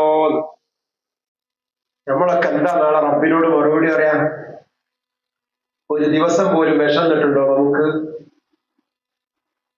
അള്ളാന്റെ അനുഗ്രഹം എണ്ണാനൊന്നും ഒരുങ്ങിയുണ്ടല്ലോ, എണ്ണി തിട്ടപ്പെടുത്താൻ കഴിയില്ല. റസൂലുള്ള പറയാണ് തരാ, രാത്രി നിസ്കരിച്ചിട്ടേ കാലുമ്പോ നീര് വന്ന് ചോദിച്ചപ്പോ അപ്പലാക്കൂനും അബുദൻ ഷക്കൂറ, ഞാനൊരു നന്ദിയുള്ള അടിമയാവട്ടെ. നാളെ ഞാനും നിങ്ങൾ എന്താ റബ്ബിനോട് മറുപടി പറയാം? എന്റെ പ്രിയപ്പെട്ടവരെ, ആ നന്ദിയുടെ പ്രകടനമായിട്ട് മാത്രം നിങ്ങൾ കാണാൻ പറ്റുമെങ്കിൽ നിങ്ങൾ ഖിയാമുൽ ലൈൽ നിസ്കരിച്ചാൽ മതി. നിങ്ങളിത് ഭയങ്കര സംഭവമായിട്ട് ചെയ്യണ്ട. എനിക്ക് എന്റെ റബ്ബ് തന്ന അനുഗ്രഹങ്ങൾക്ക് നന്ദിയുള്ള അടിമയായി മാറണം എനിക്ക് എന്ന നിയ്യത്തോടുകൂടെ നിങ്ങൾ ഖിയാമിനെ നിങ്ങളൊന്ന് നെഞ്ചോട് ചേർത്ത് നോക്കൂ. അത് സുന്ദരമായി നിർവഹിക്കാൻ കഴിയും നിങ്ങൾക്ക്. അതിനു വേണ്ടി എഴുന്നേൽക്കാൻ കഴിയും. تتجافى جنوبهم عن المضاجع يدعون ربهم خوفا وطمعا ومما رزقناهم ينفقون. അവർ വലിയ കോൺഫിഡൻസോട് കൂടിയൊന്നുമല്ല, മറിച്ച് എങ്ങനെയാണ് അവര് തഹജ്ജുദിന് വേണ്ടി ഖിയാമിന് വേണ്ടി എഴുന്നേൽക്കുമ്പോൾ തതജാഫാ ജുനൂബുഹും അനിൽ മദാജിഇ യദഊന റബ്ബഹും, അവരുടെ റബ്ബിനോട് അവർ പ്രാർത്ഥിച്ചുകൊണ്ട് ഖൗഫൻ വതമാ, പേടിയോടെയും പ്രതീക്ഷയോടും കൂടെയായിരിക്കും അവർ. എന്റെ റബ്ബ് എന്നെ കൈവടിയില്ല എന്ന പ്രതീക്ഷയും ഞാൻ നന്ദികേട് കാണിച്ചാൽ എന്റെ റബ്ബ് എന്നെ പിടിച്ച് ശിക്ഷിക്കുമെന്ന പേടിയും, ഇതിന്റെ രണ്ടിന്റെയും മധ്യത്തിൽ ബൈനൽ ഖൗഫി വറജാ. ഞാൻ അവസാനിപ്പിക്കുകയാണ്. മൂന്നാമത് തിലാവത്തുൽ ഖുർആൻ, ഖുർആൻ പാരായണമാണ്. അത് ഏറ്റവും ആസ്വാദകരമാക്കാനുള്ള ശ്രമങ്ങൾ നമ്മളെ ഭാഗത്ത് നടത്തണം. കുറെ ഹത്തം തീർക്കുക എന്നുള്ളതല്ല. ഞാൻ 5 ഹത്തം തീർത്തു, 6 ഹത്തം തീർത്തു, അതല്ല വലിയ സംഭവം. തീർക്കുന്ന ഹത്തുമുകൾ നമ്മുടെ തൊണ്ടക്കുഴിയിൽ നിന്നും താഴോട്ട് ഇറങ്ങണം, നമ്മുടെ കൽബിലേക്ക് ഇറങ്ങണം. റസൂൽ പറഞ്ഞു, പെട്ടെന്ന് ഹത്തം തീർക്കുന്നതിനെ പറ്റി ചോദിച്ചപ്പോ നബി പറഞ്ഞു, അങ്ങനെ ചെയ്യണ്ട, ഇവിടുന്ന് അങ്ങോട്ട് ഇറങ്ങൂല എന്ന് പറഞ്ഞു. അർത്ഥം ചിന്തിച്ചുകൊണ്ട് കഴിയുമെങ്കിൽ, ഞാൻ അറിയുന്ന ചില ആളുകളുണ്ട്, അവര് ഹത്തം തീർക്കലൊന്നും അല്ല ലക്ഷ്യമല്ല, അവര് അമാനി തഫ്സീറിന്റെ 8 വാള്ളി കൊടുക്കും.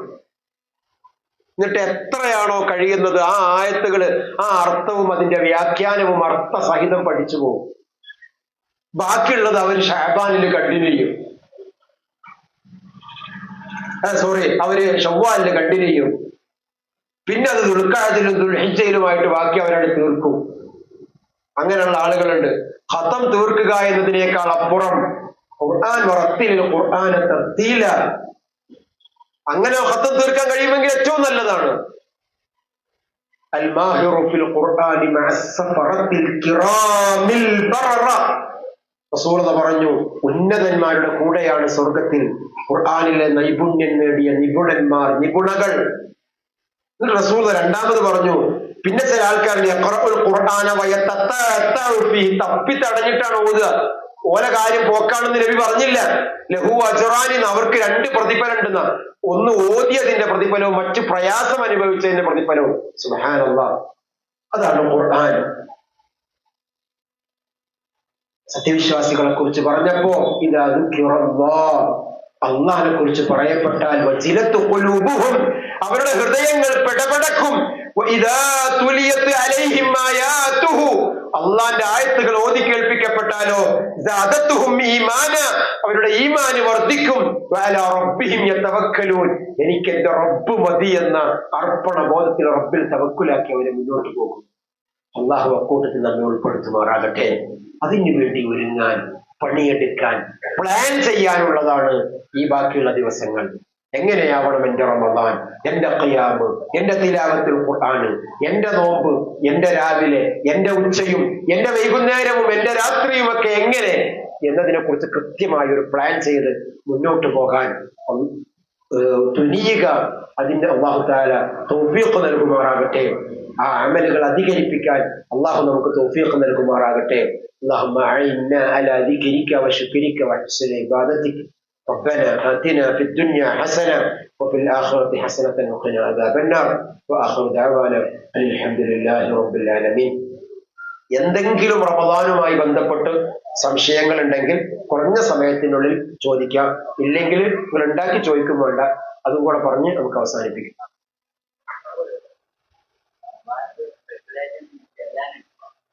റമദാനിൽ സ്പെഷ്യലായിട്ട് പ്രത്യേകം എന്തെങ്കിലും ചെല്ലാനുണ്ടോ എന്നുള്ളതാണ്. റമദാനിൽ പ്രത്യേകമായിട്ട് നമ്മളോട് ചെല്ലാൻ പറഞ്ഞ ദിക്റുകളിൽ ഒന്ന് ലൈലത്തുൽ ഖദ്റിനെ പ്രതീക്ഷിച്ചുകൊണ്ട് അല്ലാഹുമ്മ ഇന്നക അഫൂവുൻ തുഹിബ്ബുൽ അഫ്വ ഫഅഫു അന്നി എന്ന് പ്രാർത്ഥിക്കാനാണ്. ലൈലത്തുൽ ഖദ്റിനെ പ്രതീക്ഷിക്കുന്ന ദിനങ്ങളിലും രാവുകളിലും ഒക്കെ നമ്മൾ പ്രാർത്ഥിക്കേണ്ട പ്രാർത്ഥന അതാണ്. ആയിഷ ബീവിയുടെ ചോദ്യത്തിന് റസൂലിന്റെ കൊടുത്ത മറുപടി. പിന്നെ അതല്ലാതെ തൗബകൾ അധികരിപ്പിക്കുക. ഇസ്തിഗ്ഫാറുകൾ അധികരിപ്പിക്കുക. സ്പെഷ്യൽ ആക്കണ്ട, നമുക്ക് ഉള്ള കുറെ ദിക്റുകളുണ്ട്. സുബ്ഹാനല്ലാഹ് വൽഹംദുലില്ലാഹ് വലാ ഇലാഹ ഇല്ലല്ലാഹു അല്ലാഹു അക്ബർ, തസ്ബീഹ്, തഹ്മീദ്, തഹ്ലീൽ, ഇസ്തിഗ്ഫാറുകൾ. അല്ലാഹുവിന്റെ റസൂൽ ഓരോ ദിവസവും 70 തവണയും 100 തവണയൊക്കെ ഇസ്തിഗ്ഫാർ അധികരിപ്പിക്കാറുണ്ട്. ഇസ്തിഗ്ഫാറുകൾ അധികരിപ്പിക്കുക, വിശുദ്ധ ഖുർആൻ പാരായണം അധികരിപ്പിക്കുക, ദിക്റുകളിലൂടെയും ദുആകളിലൂടെയും സ്വലാത്തുകളിലൂടെ ഒക്കെ നമ്മുടെ ദാവിനെയും നമ്മുടെ ഖൽബിനെയും ഒക്കെ ധന്യമാക്കുക. ഇതൊക്കെയാണ് നമുക്ക് അതുമായി ബന്ധപ്പെട്ട്. അതല്ലാതെ പ്രത്യേകമായി 1-ാമത്തെ 10-ല് 2-ാമത്തെ 10-ല് 3-ാമത്തെ 10-ല് ഇങ്ങനെ പ്രത്യേകമായി ഹദീസുകളിലൊന്നും ഓരോ ദിക്റുകൾ സ്ഥിരമായി വന്നിട്ടില്ല എന്നുള്ളതാണ്, സ്ഥിരപ്പെട്ട് വന്നിട്ടില്ല എന്നുള്ളതാണ്. എന്നാൽ എല്ലാ ദിക്റുകളും നമുക്ക് അധികരിപ്പിക്കാം. അതിൽ ഏറ്റവും ഗൗരവമുള്ള ഏറ്റവും പ്രധാനപ്പെട്ട ദിക്റുകൾക്ക് നമ്മൾ സമയം കാണുക.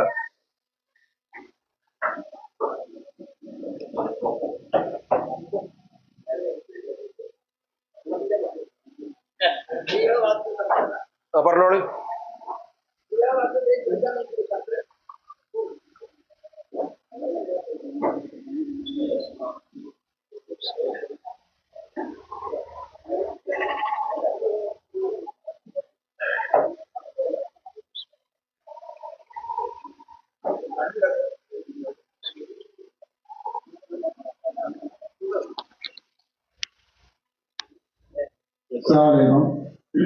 പ്രിയപ്പെട്ടവരെ, ഇവിടെ റമദാൻ സമാഗതമാകുമ്പോൾ എന്ന വിഷയത്തെക്കുറിച്ച് നമ്മുടെ ബഹുമാനായ പണ്ഡിതൻ അബ്ദുൽ മജീദ് സുഹരി പ്രഭാഷണം നടത്തി.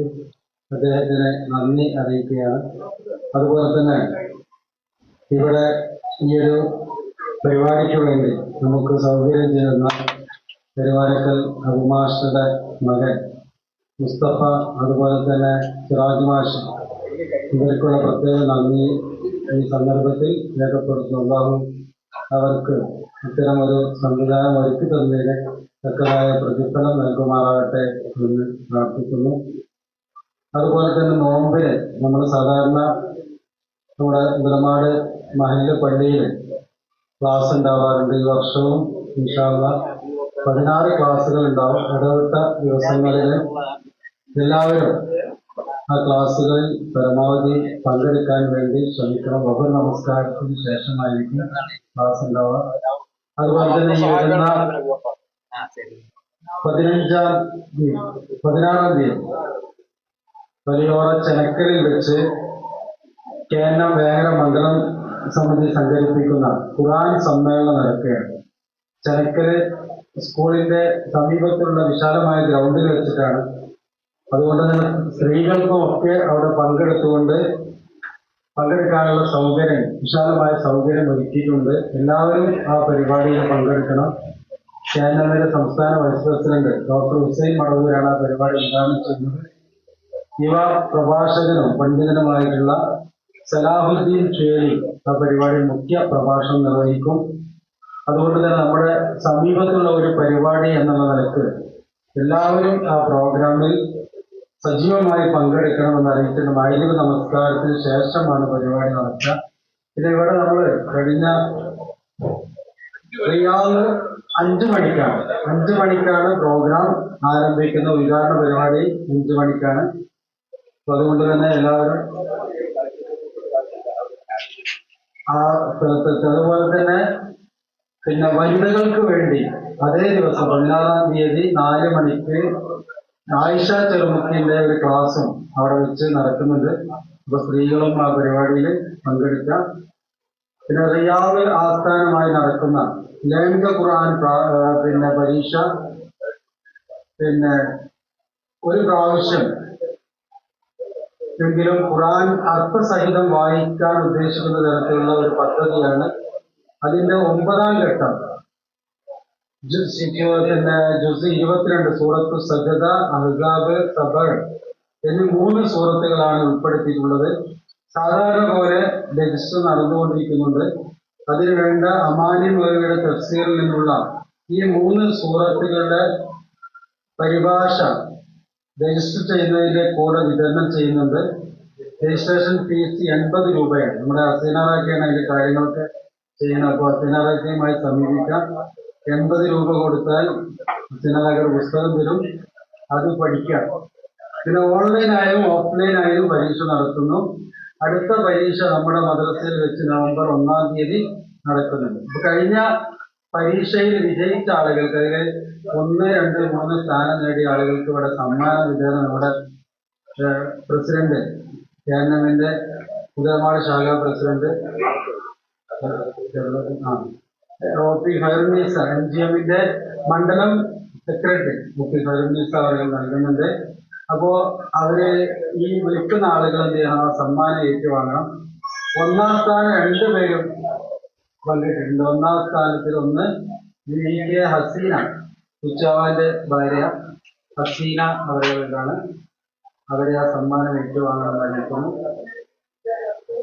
അതുപോലെ തന്നെ 1-ാം സ്ഥാനം മറ്റും നേടിയിട്ടുള്ളത് ആസിയ ഉമർ, ആസിയ ടീച്ചറാണ്.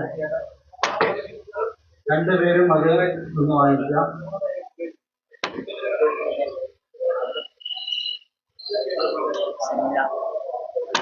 പിന്നെ 2-ാം സ്ഥാനം ലഭിച്ചിട്ടുള്ളത് PK സക്കീന കെവിൻ. 3-ാം സ്ഥാനം VK അബ്ദുൽ കരീം ഭാര്യ സുമീന.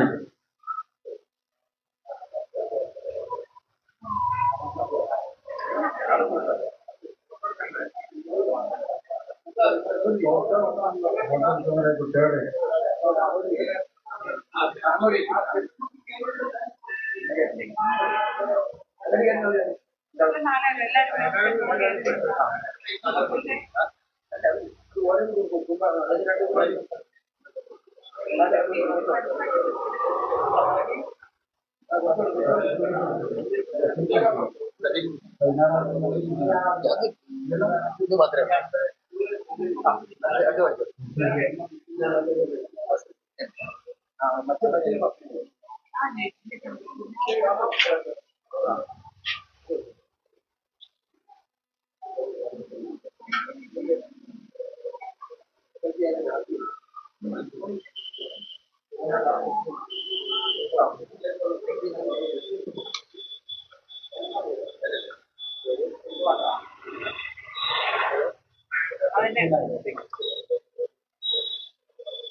നമ്മളെ ഈ പരിപാടിയിൽ പങ്കെടുത്ത എല്ലാ ആളുകൾക്കും ഭക്ഷണം ഇവിടെ ഒരുക്കിയിട്ടുണ്ട്.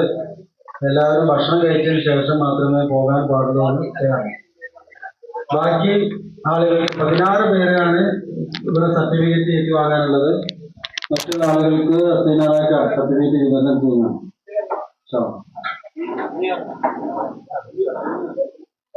ഈ പരിപാടിയുടെ അധ്യക്ഷത വഹിച്ച നമ്മുടെ കേരളം മുതലമാട് ശാഖ പ്രസിഡന്റ് കെ ആലപ്പനാജി, മുഖ്യ പ്രഭാഷണം നടത്തിയ മജീദ് ഗുഹരി തുടങ്ങിയ എല്ലാവർക്കും ഒരിക്കൽ കൂടി നന്ദി അറിയിക്കുന്നു.